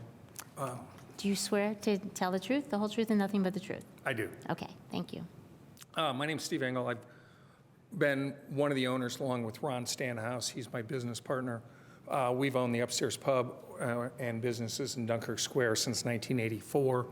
We originally started Opie Taylor's back in 1983 when it was up by the Bluebird and ran that for 10 years before we sold it. We bought the Crazy Horse in 1986 and still have it, the Alley Bar in 2004. Along with the Bluebird, we ran Jake's on North Walnut from 2006 to 2012. We've been in business in Bloomington a long time. Here at the upstairs pub, when the Kilroy's group abandoned their portion of the building during COVID, we expanded into that, took that opportunity while we were closed and took a chance and expanded into it. And we've been upgrading the building and the front of the building since then. Also during COVID, we had the opportunity to acquire a large scoreboard that hung in Assembly Hall and the field house even before that from the 60s. And the whole point of this project is we're going to put this scoreboard in behind the bar on the west wall. And it's going to be flanked with 6 panels of basketball floor that IU played on in the field house on 7th Street. That goes back 100 years, those panels. To do this, it requires us to raise the roof 6 feet. As part of that, we're upgrading the windows and everything else that goes with it. So variance number 1, the front of the building, essentially what we're asking is the front of the building exists is cedar, it's painted cedar, and we want to add 6 more feet of painted cedar that matches the building that faces Nick's. The second variance for the west wall is cement block that is entirely hidden by the Rubicon building. The Rubicon building overshadows Dunkirk Square. There's a 4-foot little alley in between, but none of it is visible from the street or really to anybody. And all we're looking to do is extend that wall so we can raise the roof with the existing materials. My opinion of Kirkwood, particularly the 300, 400, and 500 block of Kirkwood, is it's kind of its own little village down there with individual little businesses that create a unique university commercial environment. And the buildings down there, whether it's the Tudor front of Nick's or the Von Lee, with the roof on the Von Lee and the materials, the neon on the Von Lee, or Dunkirk Square, which I know a lot of people around town when Dunkirk Square was built in the 70s thought it was unattractive. But it was certainly unique, but over the years, it's become part of the personality and an overall part of the personality of Kirkwood. And as a 3-block area, it is a very unique, and I'm very proud to run a business down there as part of it and trying every year to do improvements to make things better for that area. With this, again, all we're asking is to extend 6 feet of the existing material so it matches what's already there without putting metal or stone or something that doesn't match the rest of the building. Thank you.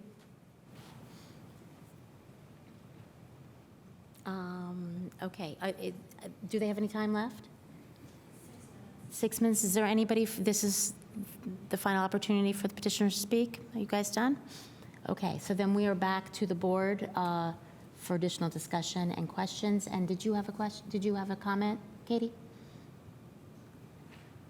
Yeah, I just wanted to clarify for the audience that when we say practical difficulties, when the language in the code says practical difficulties in the use of the property. So people often hear that and they say, well, it's not practical to put a new material here. It's not practical to make me use something that's more expensive. The language in the variance criteria is specifically talking about practical difficulties in the use of the property. And so that might be why there could be a history of denials from staff when petitioners feel like there is a practical difficulty, if that makes sense. Okay, thank you, thank you. Questions? Yeah, one for the staff. Could you explain a little bit more detail the desire not to have it as wood? Is that a fire issue, or what's the UDO rationale for not wanting more than 20% to be wood on that facade? I cannot speak to the reason that was placed in the code when it was. I don't know if Eric can. Yeah, so certainly it's a desirability for durability as well as look. Durability is top of the list there. Certainly as you look at buildings that are constructed along Kirkwood, everything that is new that's happened along there has met all these standards for the allowed building materials. And, when you look at kind of the east side of this particular building, and you see the wood that has been placed over times, and you see it kind of rotting and falling apart, wood is just not a durable material. It just doesn't last, and that's, so the materials that are in the UDO are reflective of the community's desires to have durable, long-standing, highly aesthetic materials within some of our corridors. And those standards change, from certain overlay districts within the downtown. But Kirkwood corridor here is one of those areas where, as well as the Courthouse Square, where there's a higher standard for the materials that we want on buildings, but also, to create some uniformity for how buildings look along an area. I just have one other question. This is for the petitioner, too. I want to make sure I understand, because I'm looking at, I think, a current photo of the portion above. Am I looking at the right one? Yeah, that's what I thought. Okay. I'm looking at a current photo of the portion that's above the Z&C restaurant. And is this the intended design here, that diagonal wood? Okay, but the current one is not like that. Is that correct? Or am I? So essentially, you're going to take off what's currently there? That portion, yes, that portion. Can you hear me okay? Yeah, I can. So let me just ask the whole question so that yeah. Yeah, stand at the microphone. You have to speak into the microphone so that it's. But let me ask the whole question, which is, what I'm looking at is, first let me back up and say, I really like what you're going to do with this space. I think it's great. So the real question is, how do we address the variance issue? But the design and everything, I'm very excited about it. I think it looks dynamite. But I do want to understand, in requesting the variance, I'm looking at the current facade, and the current facade looks like it needs to be removed in order to put that new facade of wood on. Is that correct? Well, let me explain it. Could you explain it at the microphone so people can hear? Right. Well, I was going to try to point to And you it have, as well. there's one there to your left if you want to point to it. Okay. The existing windows are here and here and up here. And what we're doing, that's existing. This is remodeled. These two are different. Well, I know, but No, this one's is at a this is the remodeled version.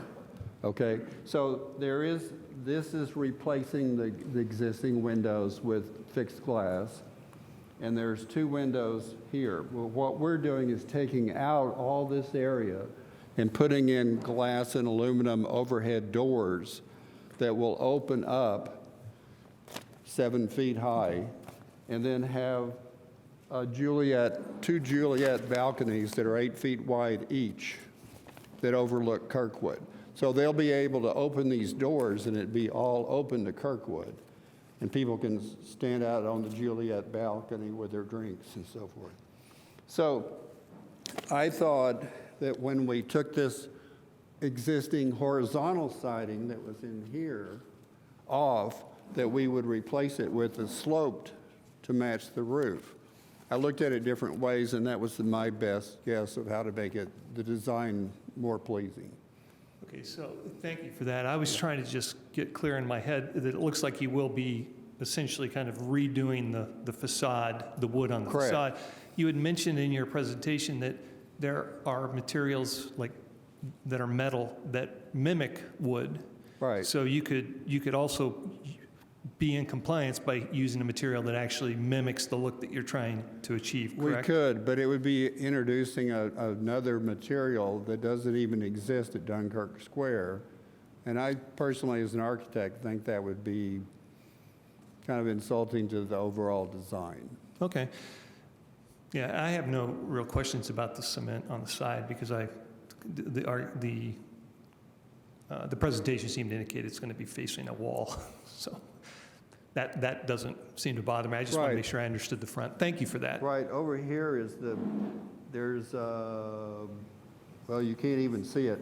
This wall is part of the space between that and the Rubicon building, so it kind of Right. covers up the opening. There's about a 2.5-foot opening or 3-foot opening. So, yeah, You that won't- makes sense to me. So You won't be that's able to great. see Thank it. you. Okay, great. Those were Okay. I have a question for staff. Is LP siding an approved? Yes, I think what you're referring to there would be cementitious siding. So it is allowed as a secondary material. So some of the elements that the petitioner has mentioned, the wood is allowed as a secondary material, meaning it takes up less than 20% of the facade. So, as you look at the top portion of this building, certainly on the east end above Jimmy John's, you see it's all made of limestone. And then on the west end of this building, as they showed, there is a stone face. So this building has incorporated a lot of different building materials throughout its history of work that is being done. So it is possible that, with some of these other materials that are on there that are approved and are allowed, they could use some wood or cementitious siding, but it would just have to take up less than 20%. Thank you. So Katie, when you did the calculation, did you count only the additional part of the building mass, or because it's being re-sided, did you count that as well? So we would count the entire upstairs for the entire building, not just, we're not just looking at the magnifying glass of, this corner of the building, but the entire upper floor of the north elevation.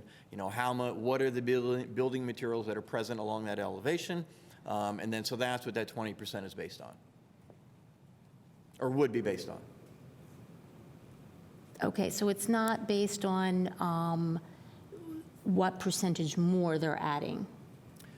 No, it would be based on the entire whole north elevation on the upper floor. And you look at it per elevation? Yeah, so just the north elevation, not factoring in the east elevation or south or west or anything like that. And a minor material can be on 20%? What's the minor? Yep, so a secondary material just can't take up more than 20%. 20%. Okay. Okay. Any other questions? No? Okay. Do I have any more questions? I think I am questioned out. We've gone to the public, so we're back for action at this point. Does anybody have any thoughts, or what are people thinking? Do we approach this as two different variances? We could. Or just one? Two different. Yes. One on the wood and one on, so one on the north facade and one on the west facade? Correct. Okay. Wood on the north facade and concrete And on the west. Concrete on the west. Okay, so they're two separate variances. Yeah.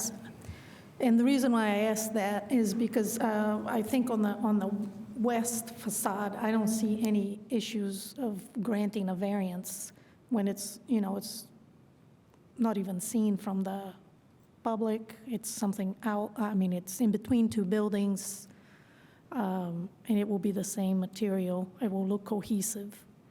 On the front building, on the north facade.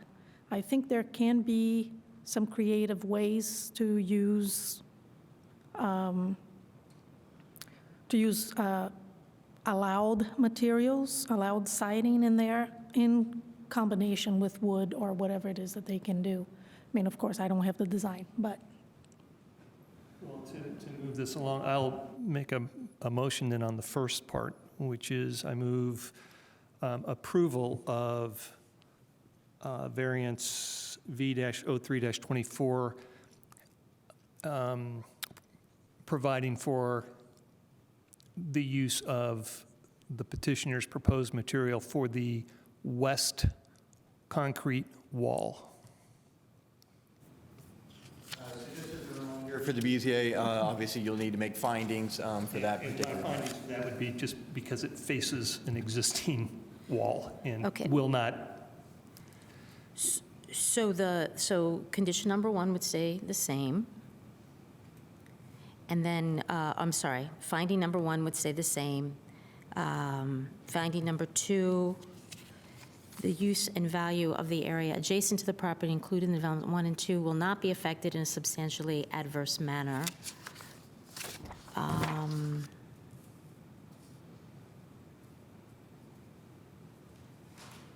And I think that the second finding can also remain. It's just the final one. So we have to say here that due to the existing configuration of the building, which is up against,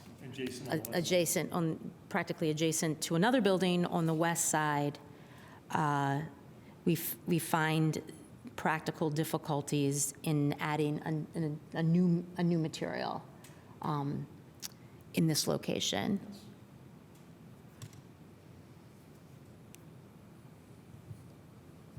Does that suffice, Eric? Yeah, so what I've kind of heard here is peculiar condition is found in the area of the proposed concrete block is completely obstructed from view by the adjacent building, and then practical difficulty is found in relation to introducing a new material along that west wall. Yeah. Thank you. That should be the motion. That should be it. Okay. So do I have a second? do we call that Part A or Part B of the variance? I don't know how. There are two, so there's a case number and then a variance number? I'm not sure. In the upper right corner, it says V-03-24 and then variant VAR 2024-02, 023, 0023? What does that signify? What is the second one? At this time, we have two numbers for the same variance. So those two numbers are for this variance, and both of the variance requests are falling under. Both of them? Both of them, yeah. Okay, so so we're going to do two separate motions, though? Yeah, I think that would probably be cleanest. Yeah, but as worded, though, will it void the second part, though, because it does refer to V-0324? I mean, do we need to make it more specific, because I am talking about only a portion of the actual petition? Right, so you would make a finding to deny the variance for wood siding on the north side of the building, and then a separate motion to approve the use of the concrete wall for the west wall of the building. We could do it in one motion. If somebody wanted to do it that way, yes. That would If you be feel good. like there is a consensus vote, We can do it, though, as individuals, though, right? Yeah, we Either can way. do it individually. Okay, I just want to make sure that once we take a vote, and however it turns out, it just doesn't affect the second part of the vote. That's all. I mean, if it's okay with the board, I think we should just do the one, so that we have that off the board, either denied or approved. Keep it separate. Keep it separate, I think. agree. If you concur. I do. Okay. Okay, so We don't have a second, though, do we? So we need a second? Second that. Okay. So we're ready for a vote? Unless there's any further discussion? No? Okay, we're ready for a vote, please? Throckmorton, Yes. Ballard, Yes. Burrell, Yes. Clapper. Yes. Okay, so the variance for CMU, for the CMU wall extension is approved. And then we're back to the wood.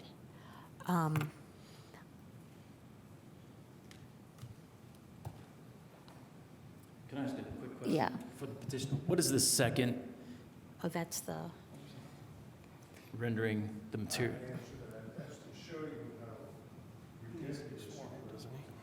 oh, I'm That's sorry, what- we have to swear you in. Thank you very much. Thank you. We know you, but you need to swear in. Very familiar. You kind of came out of nowhere. Okay.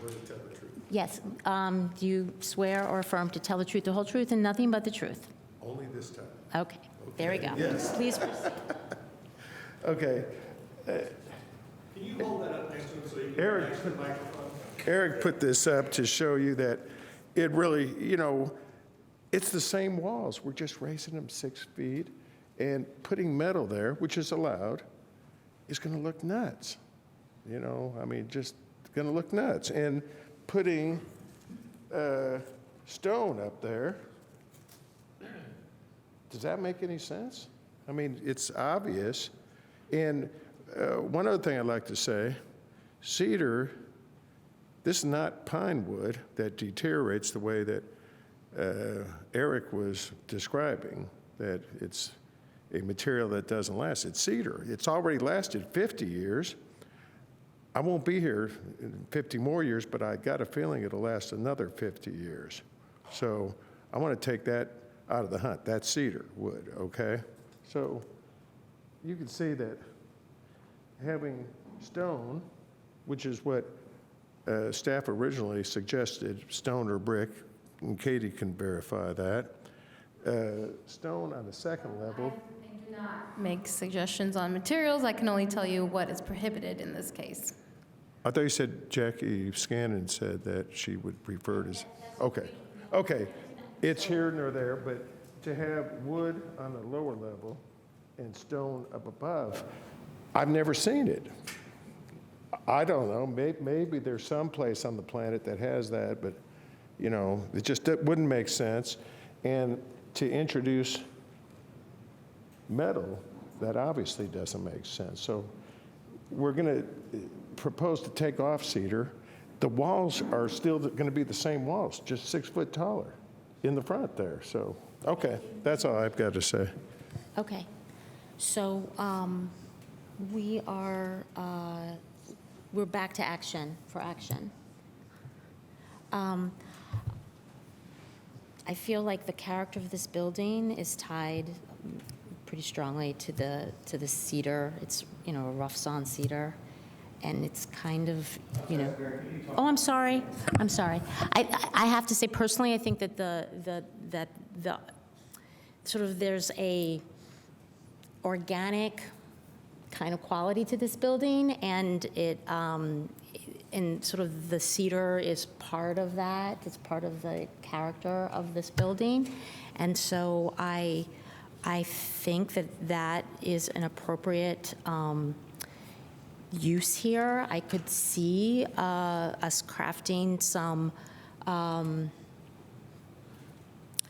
Again, it's the hardship of the use. There really isn't any. I want to put a rationale forward, but I do have I think we're kind of limited on what we can do. I don't know what other people are thinking about this. The appropriate, it's not really appropriate, but if there's a way that we can craft a finding. I'm of your thinking that we need to find a way to work this through. I do want to make one statement, though, which is I don't want to live in Williamsburg, Virginia, or whatever. I don't want to live in the past. So the idea that we don't ever update the downtown is, to me, not a really valid argument, because we're always advancing, or else you wouldn't be inside the bar making it better. It'd still be the same bar it was when it was originally built. So, I appreciate the idea of holding on to the past, but at the same time, I also understand what the city's trying to do, which is to assure that the things that we do build are more durable, last, and become a part of our character. Now, some of us like it, some of us don't like it. That's a different issue, but I do want to kind of at least make that point that I wouldn't simply make a decision based on, well, that's the way it's always looked, because then there would never be an opportunity to change and grow and be different. We're not the same Bloomington we were even 20 years ago, let alone 50 years ago. So that's one point. Now, with that said, I agree with what you're saying, which is I do think that it could easily be done. We could find a way to make this work, but what I'm struggling with is what's that finding, other than historical context, which I just said wasn't. Staff, if it was historical, because then you know it's a simple, solution, because you're trying to go with what is there. Exactly. You know, and you have to respect what is there. And that's why I was asking. So this building is kind of in an awkward place because it's almost historical, but it's not. Not quite. Yeah, so it's in a, Is there any guidance in the Kirkwood overlay? Any architectural guidance on that? Well, so the downtown vision and infill strategy plan, is one of the guiding documents that we have within downtown. And then also the comprehensive plan deals with downtown design and overall community goals. And as I briefly touched on with the materials, we want to create buildings that will last the test of time, that are well constructed, and that present a cohesive design and a series of elements and so those are the documents that we have to kind of work with, and those are what we base the materials on. Besides countless planning commission and city council meetings, where the materials and architecture was heavily critiqued with lots of opinions. And this list is very, extensive for the reasons that I've kind of mentioned of what we want to accomplish along these areas. As I've also mentioned, it is possible that they can do wood and cementitious siding on, could be a good amount of this, but they would have to make sure that that's less than 20%. So, as you mentioned, Mrs. Clapper, it's certainly very hard to tie a variance from architectural standards to a property. Because there's nothing about the property inherently that doesn't allow you to be in an architectural standard. Especially if the petitioner is saying that they could do something that would meet code. That really makes that really hard. I think part of the point of the cedar, I think, I like the historical, and I agree with Joe, like the historical component of this of trying to preserve, especially against, some of the new construction, the new build that's out there that we know there's a lot of opinion about. I think this is trying to preserve something important, special, but also I feel like the alternatives aren't good at all in terms of longevity for like stone. Stone has to be mortared. Stone has to be, there's pieces that could fall out. There's a weight element as well. The metal's reflective, so I think it's not just the first part, but the second part, but these alternatives, not only do they're not cohesive with what the aesthetics of the building are, but I don't see the practicality of cedar, the longevity. You have cedar over something like stone, where stone there has to be tuck pointing done over years. I think it outweighs many of the other alternatives that they even would have in this position, so. I think that's really insightful, and that's the problem I'm having, because I agree. I think that would be great, but, petitioner says, well, we could have something that looks similar using a metal-based or cement-based product that looks like wood. That's problematic in the UDO. How then do we achieve a finding that's going to overcome the UDO? Because we can't just outright override the UDO. We have to provide rationale, right? I want to ask, what kind of materials do we have that mimic wood or cedar that are approved? Well, so the list of primary materials that mimic that, is very limited. So when you look at these lists of prohibited materials, the things that are kind of in there by default would be brick, limestone, metal, as your primary allowed materials. So, other than metal. Correct. I'm that sorry? It's the problem here is the quantity, because it's over 20%. Yeah, and we don't know, exactly, it's obviously well over that. If they were to do certain elements of the building with the corners, for instance, with the permitted, they could be really close, because there's a lot of the building that is constructed of permitted primary materials. We saw the sides for Jimmy John's, and then other portions of the building that have stone. So they might be really close. I mean, in terms of, just a few elements here to get you to that 20%, and then they can do the wood. Correct. So we would factor in, like, as I mentioned earlier, all of the existing portions of the building that do have permitted materials would all count towards that. Correct architectural response is to do a masonry base, to add the stone to the bottom and do the wood on top. I mean, that would be the most, from an architectural point of view. I mean, that would be a strategy to do with it. How do we phrase that? How do we phrase that in a Well, we finding? can't, I mean, that's just a suggestion I'm just Oh, I see. throwing out. I mean, that's neither here nor there. But I don't know. I think that we would love to be able to say that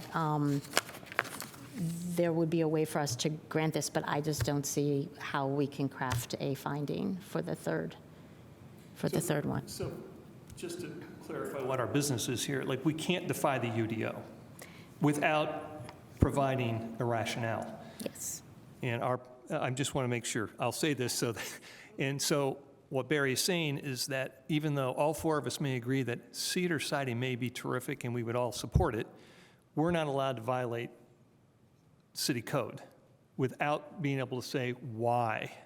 And so that's what we're talking about here, just so everyone understands what we're trying to do. We have to come up with a finding that says, this is the reason that this can use wood instead of having to apply to the UDO. Is that right? Yeah, it's not merely the fact that this development has been historically sited in cedar, because that doesn't really affect how the development is used.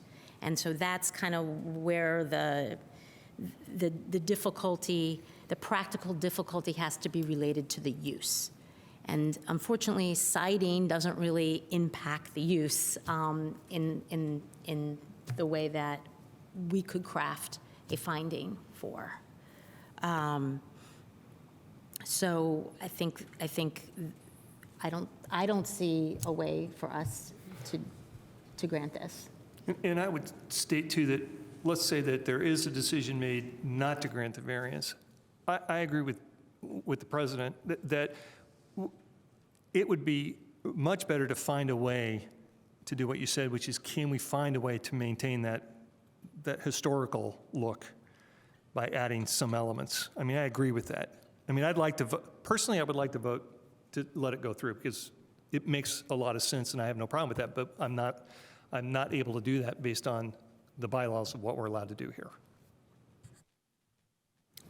Okay, so does anybody have any further comments? Because if not, I think we should craft a motion. Yeah, I think the only comment I'll make is that sometimes the defiance of logic is very challenging on this commission. And I think we can probably all agree this is a primary case of that, where the logical piece far outweighs, I think, what may be potentially forced to do. Yeah, it's hard. It's very challenging. The best thing would be if we were able to have the city provide a variance for cedar, because of the distinct quality of the wood. That would be, I'm just saying that's not in our purview, but that's where we're at. Are you talking about Land Commission, Ed? I don't know. That to the UDO? Yeah, because as we've gone through many cases like this, there are a lot of things that, as Tim said, seem to defy logic, and so we can't make the change, but we can push back and say, this is something that needs to go backwards to the planning to make those changes, because the argument of the cedar lasting for a long time certainly makes a lot of sense to me. So I guess what I'm saying, Tim, is how do we find, what kind of guidance could we also provide to the petitioner to say, this is how we think we can get to where we want to go? I'm not on planning, so I don't know what the options are. Yeah, I'm not exactly. Well, yes, Would you like to speak? That is up to her. Excuse me, one second. I don't know at this time. The rules are, if we ask a question of you, you can answer, but we can't do it at this point because of the way it works, and if Barry's okay with it, so. Did you want to ask a question? No, I don't know if that's the question. Okay. Can I make Sorry, one Mr. Kamen. small comment? No. Not at this time, but thank you. But I'm going to ask a question. Yeah. To you.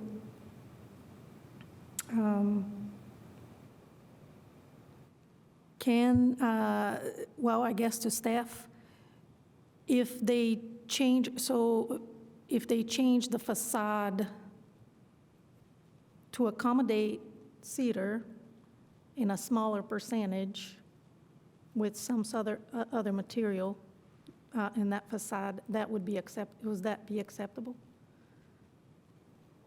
Wood is allowed as a secondary material on floors above the first floor of the building, and the definition of a secondary material is that it composes 20% or less of the facade.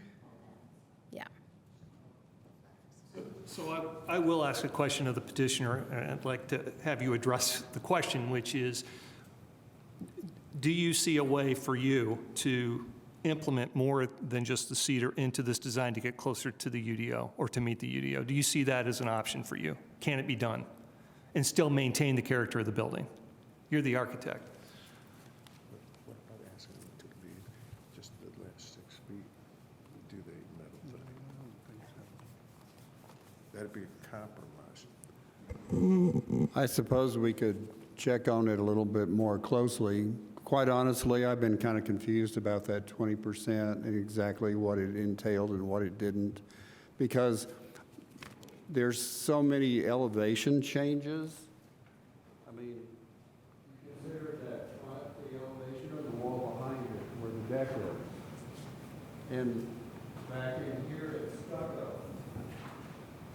I mean, I don't know exactly how you'd figure it all, to tell you the truth. I mean, I did work with Katie, and I tried to estimate it, and it seemed like that wasn't going to work.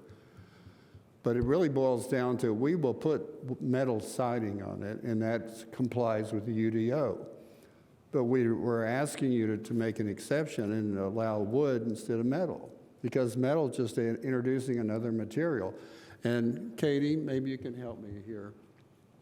I believe that there was something in the UDO that allowed the planning director to kind of override the UDO if she chose to. Isn't that correct? And I just assumed that that was probably the same prerogative for the BZA, that they could excuse it. We don't have that discretion. It sounds like there is. Now, we could craft a I don't know, we could say we feel that this is most appropriate, and perhaps it can be reconsidered. I don't know, but variances have a very high threshold, and one of the difficulties with the way that our code is put together right now is that there's not a lot of wiggle room, and so even something as minor as this has to come to us, BZA, for variance, which requires a very high level of substantive, documentation for us to grant it. So we have legally a particular purview and ways that we have to justify what we're doing, and this kind of thing does not fall into it very well. I see. And it is unfortunate. Okay. In this case.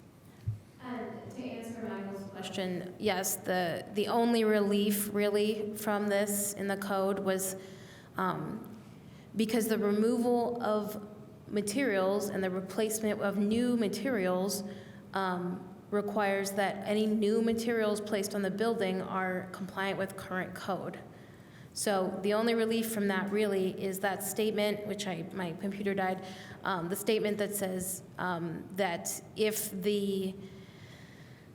it's a renovation of the building and a partial, update of the building, that the planning and transportation director can choose to waive the requirement that new materials put on the building, if it's something about if it's against the character of, if it goes against the character of the existing building. So if it's a partial renovation.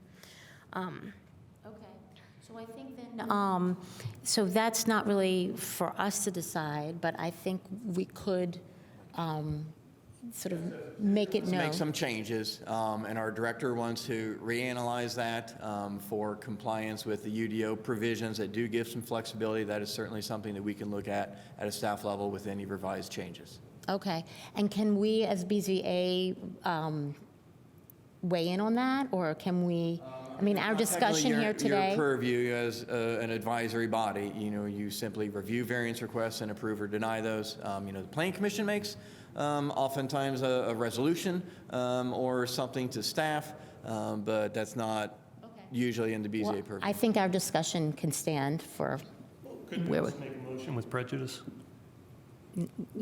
no. No, no. Okay, so I think that it does, looking at this as a renovation job where they're adding just the 6 feet of height, to me, that seems reasonable and I think could be considered as in a different. So as a BZA, we have options to deny, approve, and do we have another option? So they don't have a negative stance against them? No, we can deny, we can approve, or we can continue. Those are our 3 options. So if we continue, do they have time to talk to the department and see, to the director of Plan Commission and see if they can get that resolved and maybe withdraw the variance? The request? Yeah. I think our recommendation from staff would be to have a finding tonight. If they want to make a change, if the petitioners want to make a change and have a revision and then have our director review that, that option is always there. The board is not, it's not like a architectural review board where we say, oh, this is better, this is close. It is either practical difficulty or there's not. Yeah. And so that should be the findings. Right. What if we have no motion on this second part? What if nobody wants to make a motion Then it gets continued. automatically? I mean, It has to be, it would be continued until there is So action. I was asking that for Flavia's, so that's a third option. For, against, or no one makes a motion. it's not going to accomplish anything. Want to give them 30 more days to work on it? Whether we deny it or approve it, it's not going to make any difference to the, Okay. I don't see any difference. Just one quick thing. The practical difficulty that I think we can latch on to is this. This is stone, it's heavy. You mentioned that, so that's Okay. a practical difficulty. And Eric said the main replacement materials would be brick or stone.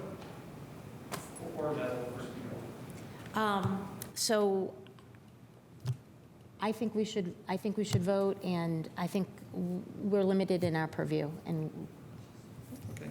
I mean, I don't see any other way around it. Yeah, I was just looking for, Yeah. make sure we knew what the options were. So what, I'm sorry, go ahead, Flavia. Just looking for options. Yeah. Yeah, so we really are down to, we have to have a motion and it has to be for or against the variance. That's our option, because we can find no findings. We have no We findings. don't have any findings. And if I understand this correctly, there is a way for them to go back to the city then and look for approval from them to move forward? Is that what I heard? I think that there is an option for further discussion with, to either meet the UDO with their material choices, or go back after our conversation here tonight and ask for reconsideration from the planning director. I think those are the two ways forward.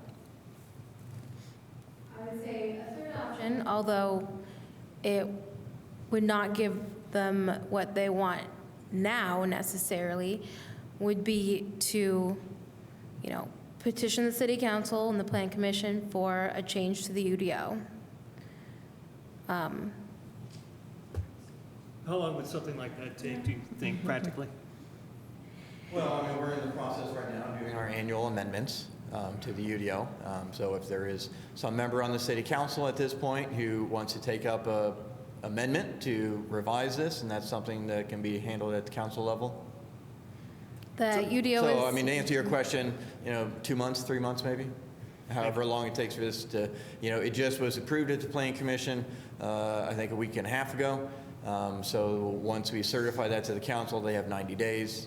So very latest, 3 months from Monday or so. Would it be fair for me to say that sounds like a reasonable path to take that for the petitioner, since we're not able to give? A path, I don't, reasonable is obviously subjective. Okay. the UDO is dynamic and it is updated every year. So it may not be something that could be accomplished this year, but there's always next year. And that's only through city council. Sorry, I did not. The only way for that to be proposed is through city council. Yes, so a city council member would have to bring forward an amendment.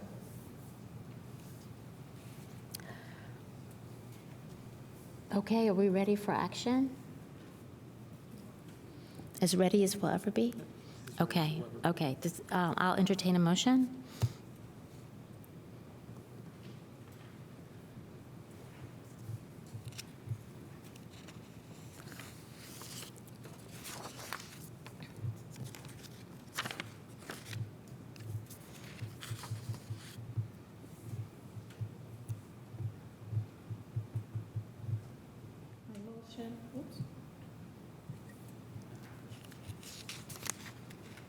I motion that the Board of Zoning Appeals adopt the proposed findings for V-03-24, variance 2024-020023, and deny the requested variance in regards to just the front facade with the cedar.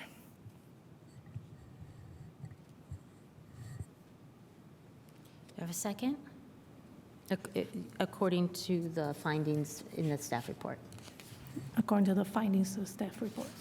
Okay. Have a second, please? I'll second. Okay. Any further discussion? What's the vote then? Yes means denial? Denial. No means? Yeah. Okay, we're ready for a vote, please? Ballard, No. Burrell, No. Clapper, Yes. Throckmorton. I want to understand. So no is to, yes is to deny? Yes is to deny. Well, I'm on the no side myself, but we'll have to have another vote, right? We'll have to have another vote. Yes. Okay. Vote is yes. So the motion, Yes, so the motion fails. the motion fails. So we don't have action yet. Okay. So we'll have to make another motion. I don't know what motion you guys want to make, since you voted against it.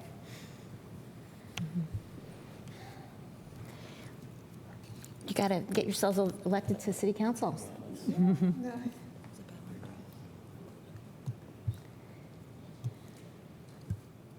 While you're thinking, essentially what we're looking at is, despite the fact that we agree that this makes a lot of sense to put. I know it's Yeah, frustrating. Besides that, we can't, without a finding, vote for the variance. So the question is, and we've given the petitioner an avenue in which they could take by going through city council, which is the appropriate pathway. What kind of motion could we make for that? we have to deny it, there's no other way. Okay. Do we want to make the motion and second again? So we're going to do the same motion again? Can we do that? We can do the same motion? I mean, I guess I would have to defer to our legal counsel on that. You know, if you've already made one motion intuitively and it failed, I don't know, I mean, I guess you can, But- if the board wants to make the same motion. Let me ask, Ms. Lacy, Yes. could you please give us some guidance? If a motion fails, what happens? Like, can we? I think the board can it's a little bit unusual, but I think if the board were to want to have the motion introduced again, you can take another vote on the same or substantially the same motion. We can do that. Yeah, yes, I think so. I just want to make sure subsection E, if this is right. Actually, subsection F, no zoning petition which has been disapproved by the board shall again be placed. So does this count as disapproved if it's a tie? Denial. This was just a failed action. so Okay, it that's was not what I'm an asking, actual- because that's the language, so. Okay, so it does look like, based on our own bylaws, we can do it. Okay. So I will entertain a motion.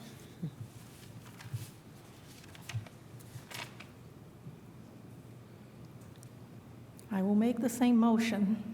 Board of Zoning Appeals adopts the proposed findings for V-03-24, variance 2024-020023, and deny the requested variance based on the proposed findings on the packet. Okay, do I have a second? Can I have a vote, please? Yes. Clapper, Yes.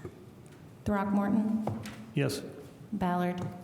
My vote will be yes, but I think as part of the planning commission as well, I just want to state on the record that I will plan on going to the fellow commissioners to have further discussion, as Ms. Burrell is on that as well, for figuring out an avenue, alternative avenues of trying to get things done this way. So my vote is yes.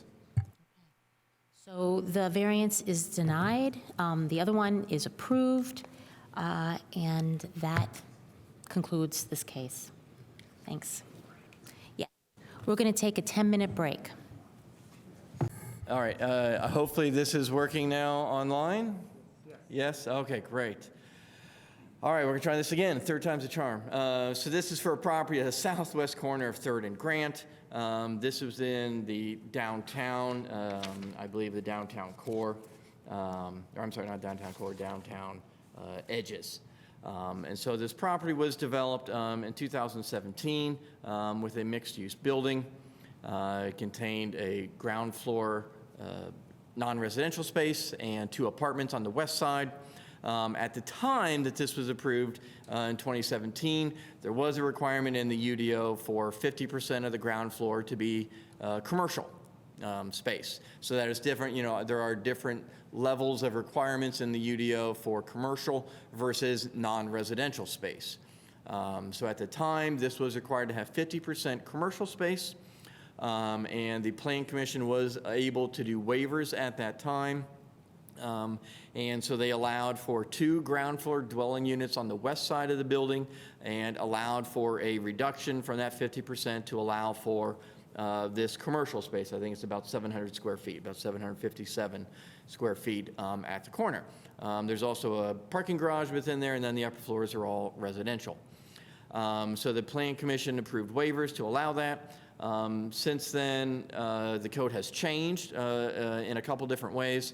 One of those is this is no longer required to have commercial space in any proportions whatsoever. However, ground floor dwelling units do have to be 20 feet back from the front. And so the petitioner would like to convert this entire commercial space into a new apartment. So you can see the current floor plan that I mentioned has that leasing space. That was what was shown when this was approved. It was going to be an on-site management office or leasing space for whoever might be moving in there. but it's sat empty. So the petitioner would be remodeling that to create one 2-bedroom apartment. So as you can see by the exhibits in the staff report, this would be at the corner of the building. It would not be 20 feet back from either the 3rd Street or the Grant Street facade. So the petitioner is requesting a variance from that standard, from the use-specific standard, to allow for this entire portion of the building to be converted into an apartment. So we did not find that there were any, that this would be injurious to the public health, safety, morals, or general welfare of the community. However, the second criteria, the use and value of the area adjacent to the property included, would be affected in a substantially adverse manner. We've gone through this, I think, on 1 or 2 separate petitions recently, where we talk about the intention of this requirement is to not have dwelling units right on the ground floor of buildings, right on sidewalks. It goes into what is the kind of public space that we want to create adjacent to sidewalks. Having ground floor dwelling units immediately adjacent to sidewalks is not that use. Oftentimes it is a very inactive use. The buildings are designed in a completely different way. Blinds are drawn. It's just not the use that we want to have within our downtown. So we do find that there is adverse impact there because this deals with the overall use and value of the pedestrian experience and space along both street frontages. And then even more specifically, the third criteria, that the strict application of the terms of the UDO would result in practical difficulties, and that the practical difficulties are peculiar to the property in question. Again, we do not find that there is anything unique here that does not allow for that to be non-residential space. I think that that is just clearly exhibited by the fact that it was constructed with non-residential space. So the petitioners, while it was not this specific petitioner, but the previous owner, they knew that ground floor units weren't allowed. The building was purposely designed and built to have that non-residential space, but the petitioner now wants to just convert that into a residential. So as I mentioned, this is not about a certain percentage of the ground floor that has to be commercial. This is not about the viability of commercial uses along this corridor. It is strictly related to what is the use that we want along the pedestrian experience. And so apartments is not that use that we want along apartments. And again, this kind of goes also into, the design of buildings, retrofitting apartments into commercial spaces doesn't create the experience that we want along streets. If you're going to put apartments in and have entries or some manner, having buildings purposely designed for that is different than turning a commercial space into an apartment. As we did not make findings for the second and third criteria, we are recommending that the Board of Zoning Appeals adopt the proposed findings and deny this variance request, and I'm happy to answer any questions. Thank you, Eric. Can the petitioner's representative please step to the podium and sign in? Hi, I'm Tim Cover with Studio 3 Design. Tell the truth, the whole truth, and nothing but the truth. I do. Okay. Thank you. So you decided to save the best for last, and if you would, if you want to get done even quicker, we'll just go right to vote, and all right. 27'6". Remember that number. There's going to be a test later, so try and hold on to it. The variance, as Eric pointed out, is really down to can we put an apartment within the first 20 feet of the front of the building. 2/3 of the building currently has that. It was, as Eric said, built that way, agreed to. When it was agreed to, there was also a work-live office use that was going to go in that first floor location. The building was sold, that individual backed out. The space is set empty for 3 years, and we'll get into that a little bit more. From a variance being injurious to the surrounding area, I know staff agrees it does not harm the surrounding group. It in turn actually benefits the area because you've had a empty, dark corner for the last 3 years. We're asking to put somebody in it. From a adversely impacting the value of the surrounding area, again, this area, Grant Street, is residential. 3rd Street, yes, has some commercial along it. Are we having a negative impact by, I guess, completing the residential fabric that's already existing down that street? I don't believe so. So the real meat of it comes down to the 3rd item of what's peculiar about our site and what practical difficulty is it causing. What's peculiar is, number one, there's no parking. The street parking on Grant is permit only for residential. All right, no public parking allowed. 3rd Street in front of our building, there's no parking. No public parking, no residential parking. Second, after the building was built, a median was added in front of Grant Street. That median prevents anybody from turning off of 3rd Street that's coming from the west from turning in and accessing the site. If you're coming from the west, now you're going to go all the way down the street. You're going to turn around, come back through neighborhoods only to find that there's no place to park unless you have a permit and you are a resident. That was never part of what we were aware of, as far as we weren't part of the decision to add a median. We weren't asked if a median was going to impact our building. It was done. It was put in by the city, and as a result of that, from a use standpoint, we'll talk about how the peculiar circumstance of a median being added impacts us practically. From a site separation, the idea that retail wants to be there to enliven the corner. This building is unique in that because of the grades along 3rd Street, you have a sidewalk that follows the curb line of 3rd Street. And actually, if you want to throw the Google view, just that was up there, that first live shot. You've got a sidewalk that follows the street. Then you have a wall. And you can, there you go. You can kind of see the rail going from a 42-inch high guardrail all the way across the length of the property. And that rail sits on a wall that goes up probably about little over 3 feet at the higher end, down to 0 once you get to the corner. So you've got a 42-inch to 7-foot barrier between you and the building. To me, after that barrier, you have another sidewalk, and then you have the building. That has a very residential feel to it in terms of I'm on one side of the sidewalk, I have a fence, and beyond that fence is the residence. It does not have a commercial setup or feel. How's that all start to weigh into practical difficulty? Well, it ties into the fact that, again, there's no public parking.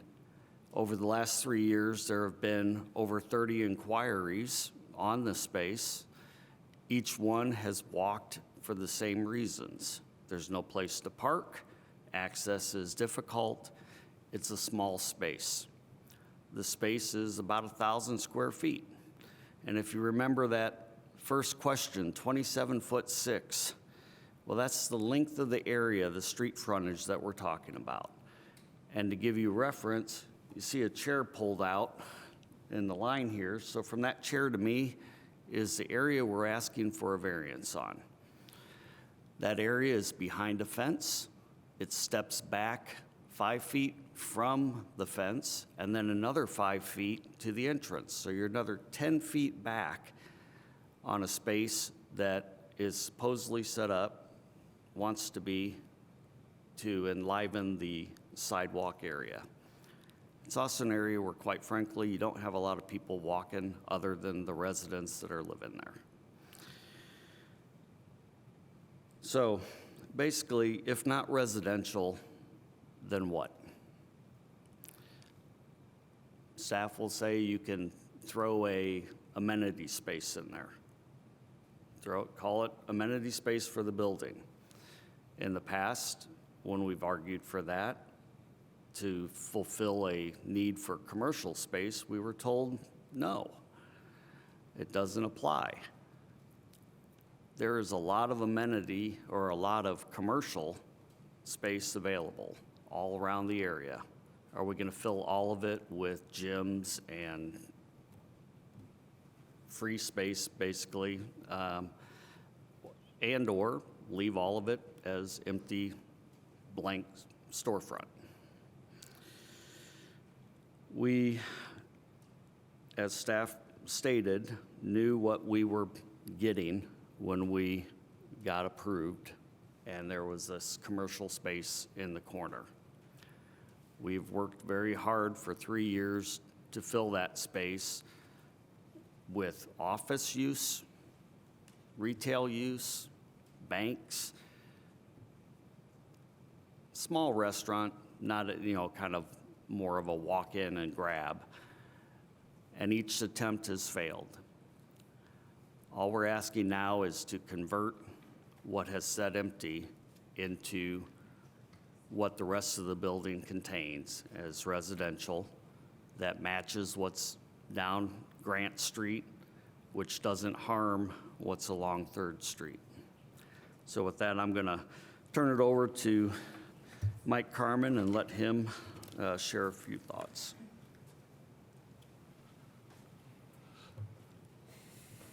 Mike Carmen, also representing the petitioner? Okay, all right. Tim's covered the issues, so I don't want to just keep plowing old ground. So a couple different ways to think about those issues. The staff presentation with regard to the second criteria about does not substantially adversely affect use and value of adjacent properties. Staff's comments on that didn't address damage to use or value of adjacent properties. It only addressed we're not getting what we want. And those are not the same thing. Not getting what you want in the way of what would be in that particular location doesn't mean not getting that is harmful to the use and value of adjacent properties. And would submit that it's not. What harm to the use of any other property is it, whether that's an apartment or a non-residential use? It has no impact on other properties, and certainly not a substantially adverse impact. Whether that's an apartment or a non-residential use does not affect the value of any other property around there. What does affect the value of the properties are the things Tim has talked about. Accessibility, pedestrian and vehicle, is hindered at this point. Anecdotally, I kick myself, maybe my memory is getting worse than I want to admit to, but I'm tired of coming down Grant Street because I do it rarely. But I'm tired of coming down South and Grant Street to hit that barricade and have to go west and turn right because I can't go straight and I can't go left and I have no choice. I mean, it's an irritant. I know it's there, and yet I keep hitting it, and it is a hindrance. But you look around and you see the Dillon. I mean, what's it been? 10 years, 12 years of nearly 30,000 square feet of empty first floor space, 2 tenants, 30,000 square feet of space, 2 tenants in all these years. The city has its own experience with empty storefront. How many years have we had empty first floor on the 4th Street garage on a prime arterial street, North Walnut, where you're, one of those streets that is supposed to be conducive to attracting business people downtown, and it's got empty storefronts and has had for the years that the 4th Street garage has been rebuilt.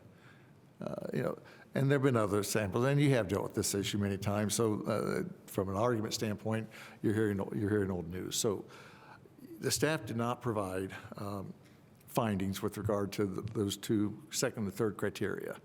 I think the facts, if you just consider what's involved, and you can find that the use and value of the adjacent properties are not adversely impacted by this variance, allowing a non-residential use or converting a non-residential space to residential use.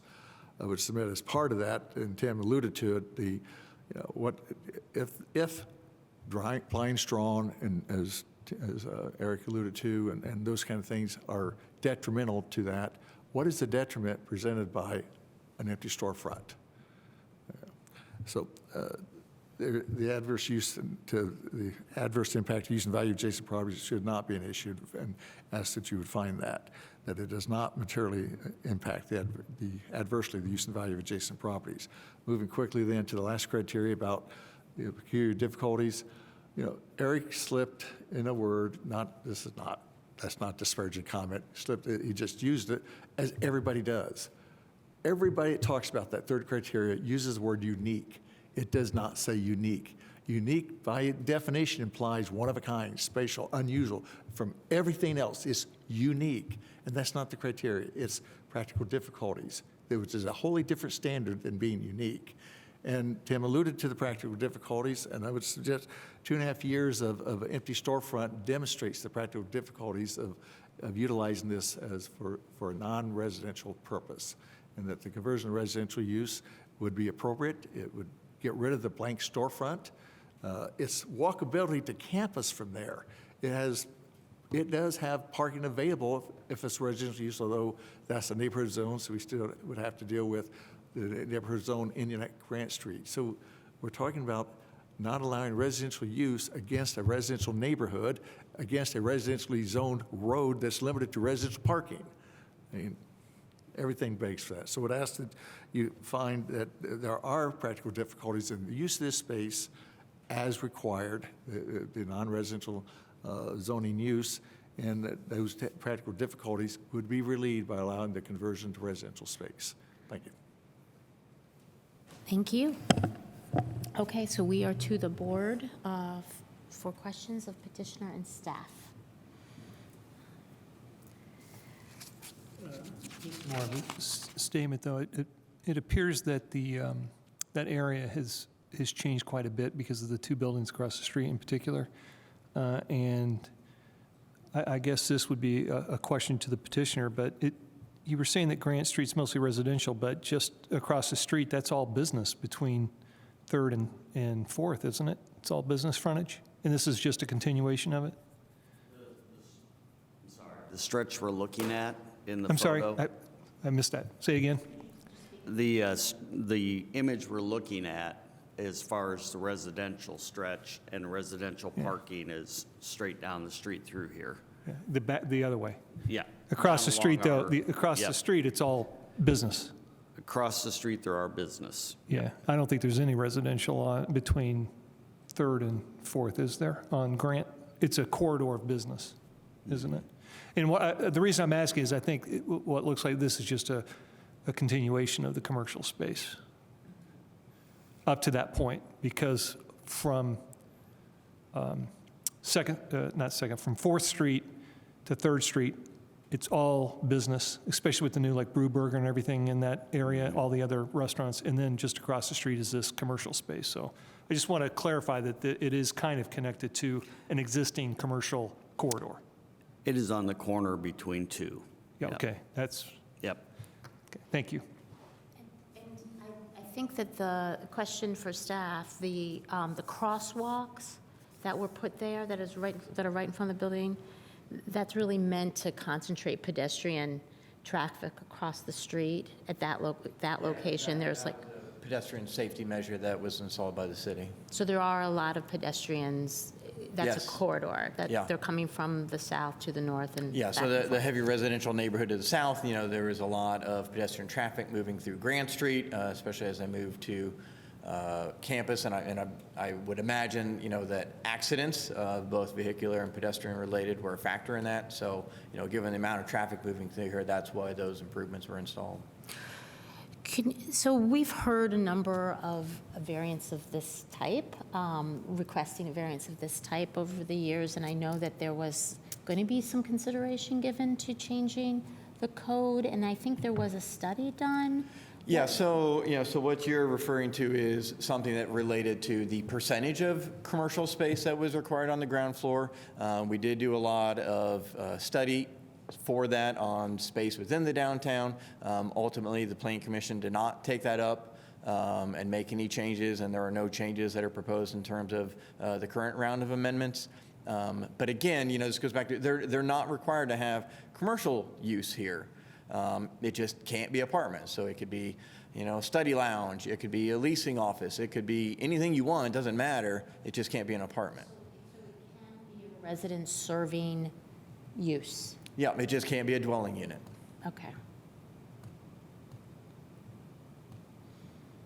But it can sit 20 feet behind the front of the building facade?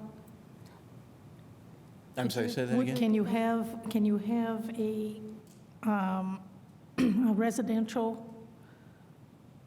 a residential area that it's 20 feet behind the front of the building facade? Yes, so in the downtown, In the first you floor. you can have ground floor dwelling units, they just have to be set back 20 feet from the front facade. So can we measure, so I know it's probably doesn't sit 20 feet from the facade, but can the petitioner tell me how far the facade of this proposed residential space will be from the curb? Do you know that distance? There's a few different dimensions here. So from the sidewalk, actually probably easier with the picture of the building. Yeah. So where the fence rail is, that's the property line. The building is set 5 feet back from that fence line. The corner of the building, if you carry that straight down, there's some glass that's about 15 feet of width. That is part of what would become the residential unit. Then the building steps back another 5 feet underneath, so the rest of the unit steps back at that location. So from property line, you're 5 feet to building, and then from face of building, you're another 5 feet back to the half of the unit. Does that answer what you're looking for? I was just trying to see how it feels from the road, and from public. I didn't follow that. How far is it from the curb to the glass that you just outlined? So from the curb, there's about the street line, you've got about an 8-foot landscape area, then another 5 feet of sidewalk, and then that gets you to the property line, which is the railing that you see. So call that 13 feet, and then another 5, so you're 18 feet to the face of the building. Yeah. That's what I thought. Yeah, that's what I was trying to figure out. But because this, correct me if I'm not, but this property, since it's a corner property, is subject to the 20-foot setback from both sides of the... Okay, so it affects both facades? Yeah, Okay. this is a corner property. Yeah. So can you put that picture back up? What's the approximate distance on Grant side? You're right off the sidewalk. On that side, you're more closer to 10 feet Okay. to the face of the building. It's a thinner landscape strip, about 5 foot, and then 5-foot sidewalk. Thank you.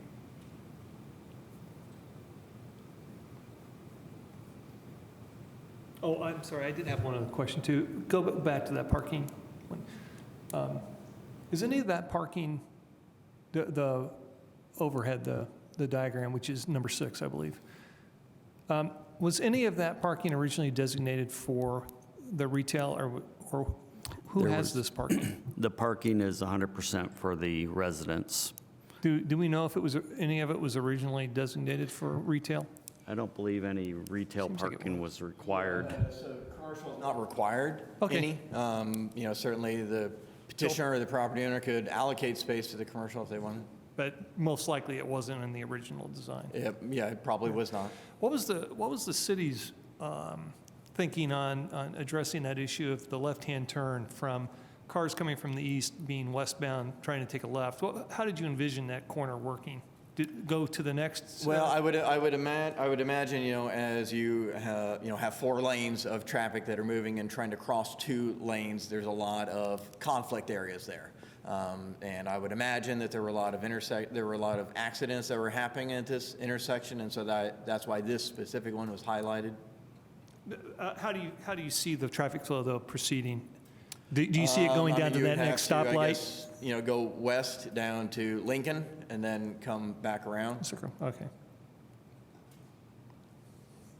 Can I ask a question? How does the parking work?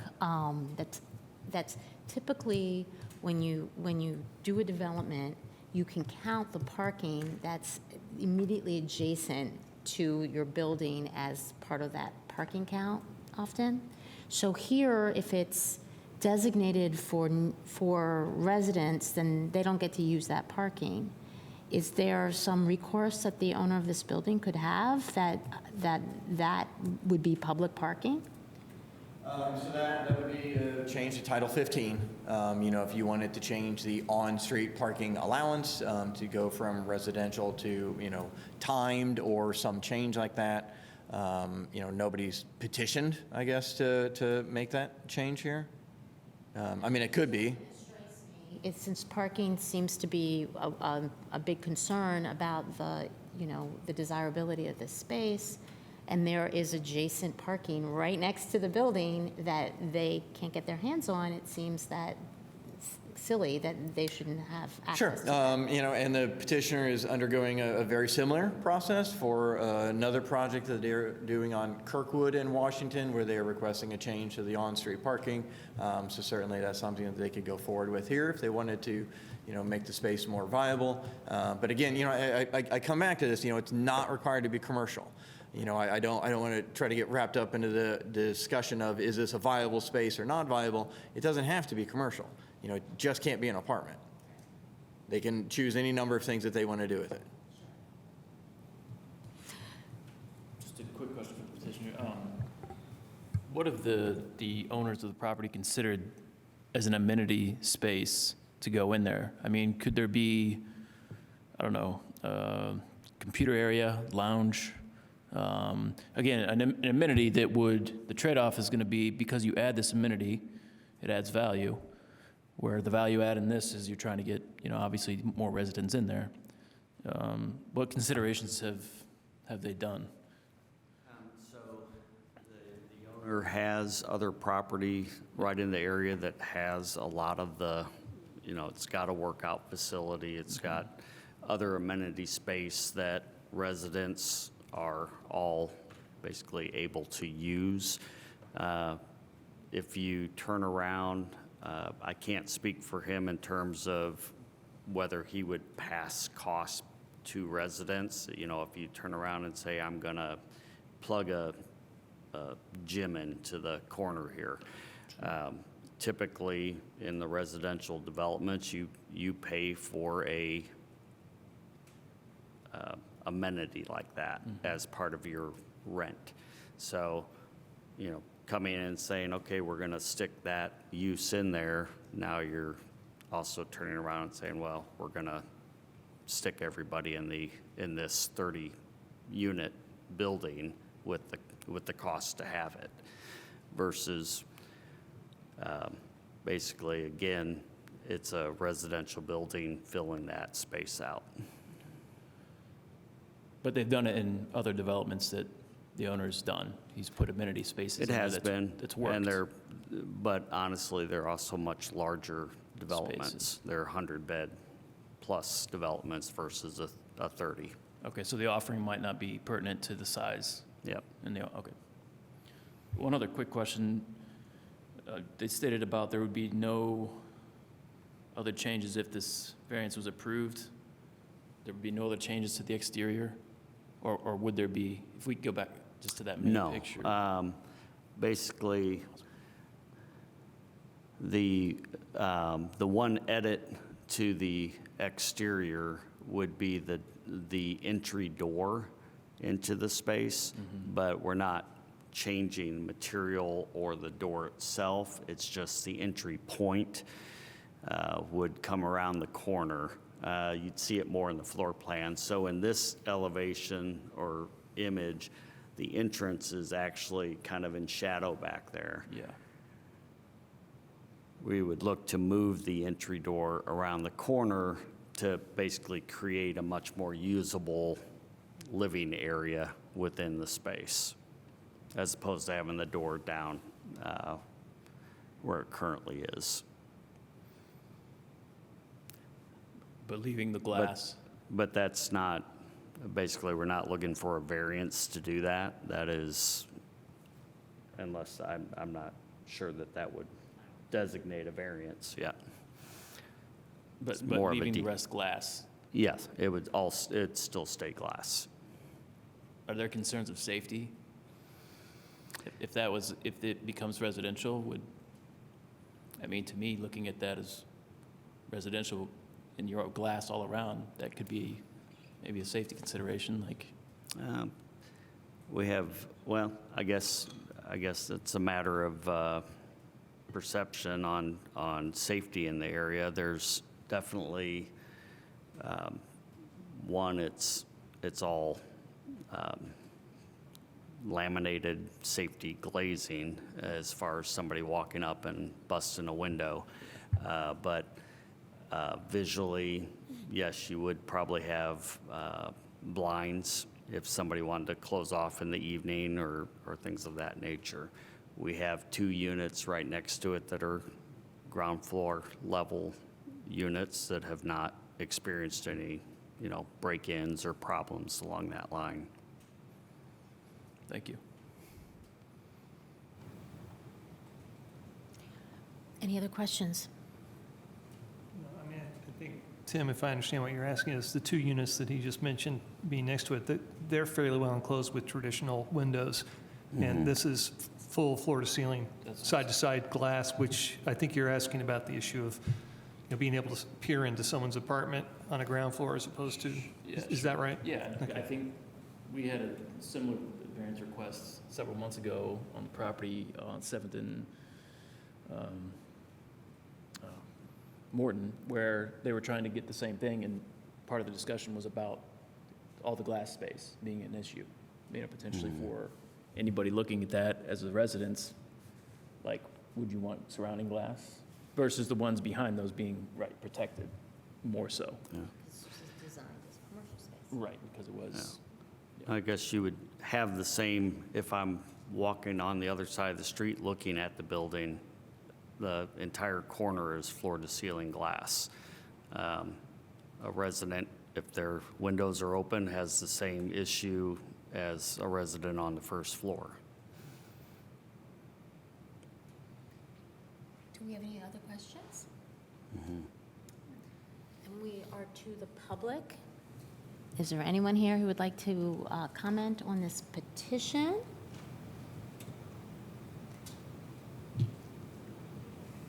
Anybody online? Nobody online, okay. Then we are back to the petitioner for any final comments. If you have any time remaining, which I believe you must. 2 minutes. 2 minutes? Okay, no final comments, then we're back to the board for action.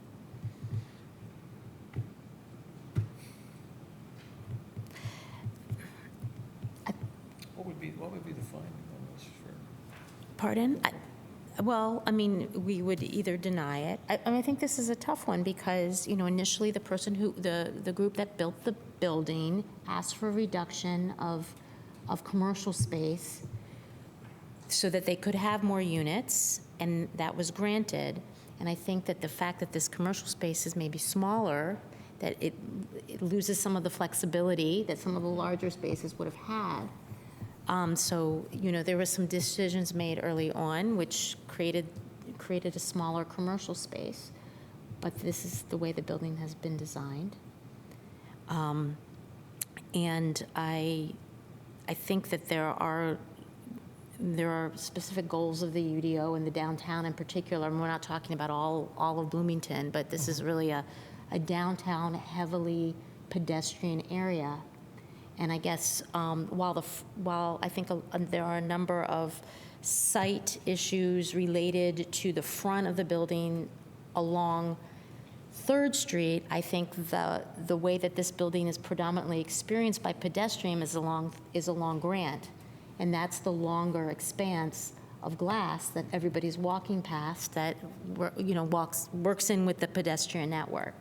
So I think that it's inherently a conflict. I'm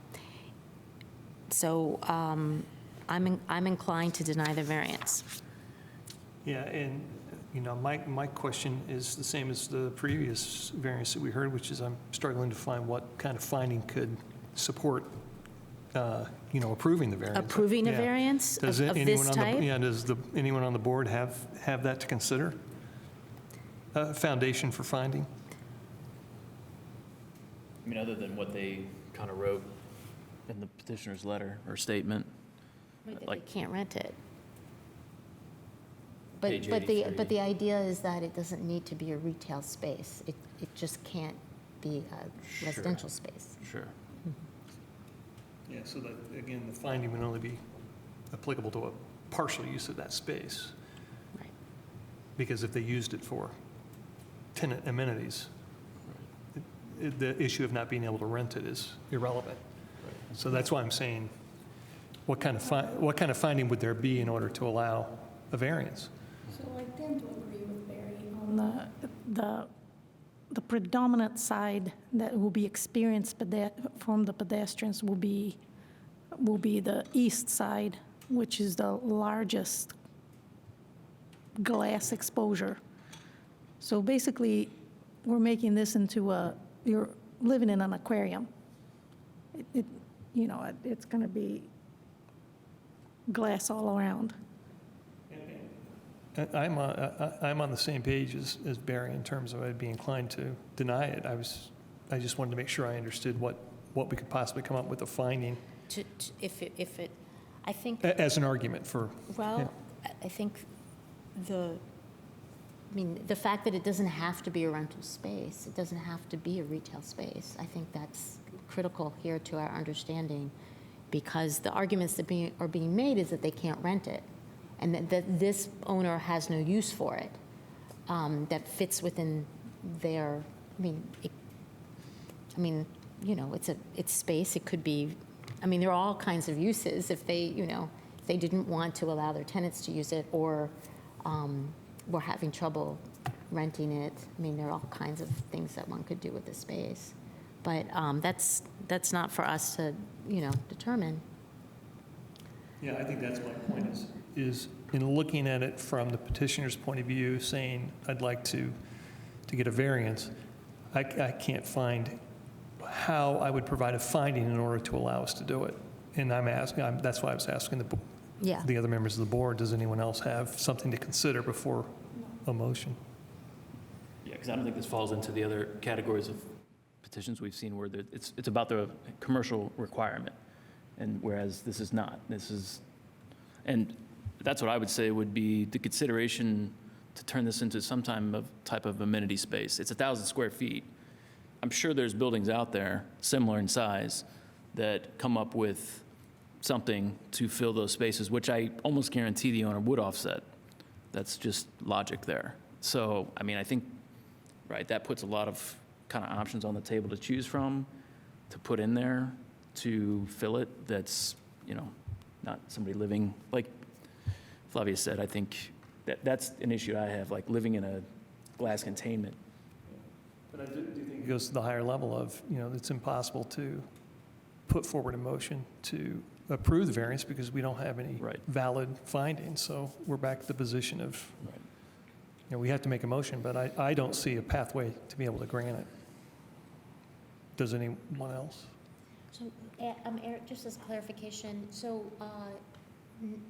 for the downtown, the 50% or that requirement, it's no longer in place? It's the 20-foot? No, so it is. There are But just not in this situations area. where you are required to have 50% of the ground floor as commercial space, but this is not one of them. We've constantly reevaluated, where in the downtown those spaces are critical. see. And this particular This has area been was pulled actually off. removed.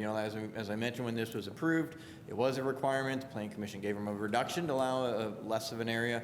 But now it's not even required to be commercial, but there is the requirement that the ground floor dwelling units have to be 20 feet back. Okay. Okay, so we're back to the board for action. I'll go ahead and make a motion to deny variance B-06-24. Seconded. Okay, any further discussion, thoughts? Okay. Ready for a vote, please? Pardon? Sorry, Clapper. Yes. Yes. Yes. Yes. Okay. The variance is denied, I do have one. and we are adjourned. Do you have one? Before we Oh, adjourn, I'm sorry, I'm sorry. Can we I do rescind wanna, that? Put on the record, I had asked Jackie if we could follow up to the status of the parking lot across from the Graduate. It's the parking lot that's across from the fire station that belongs to the Graduate. Is it possible to provide us some details to what our actual variance, or I think it was a variance that we did a few years ago, because my understanding was that parking lot was supposed to be temporary, but it's been there for a number of years. I'll look into that. Yeah, I just felt like it was a use variance to allow that as parking. It for was, the but I hotel. thought it was temporary, that's why. Yeah, I'll look into that and we'll follow up with you. Thank you, that's it, that's the only new. Thank Okay, you. so then we are officially adjourned.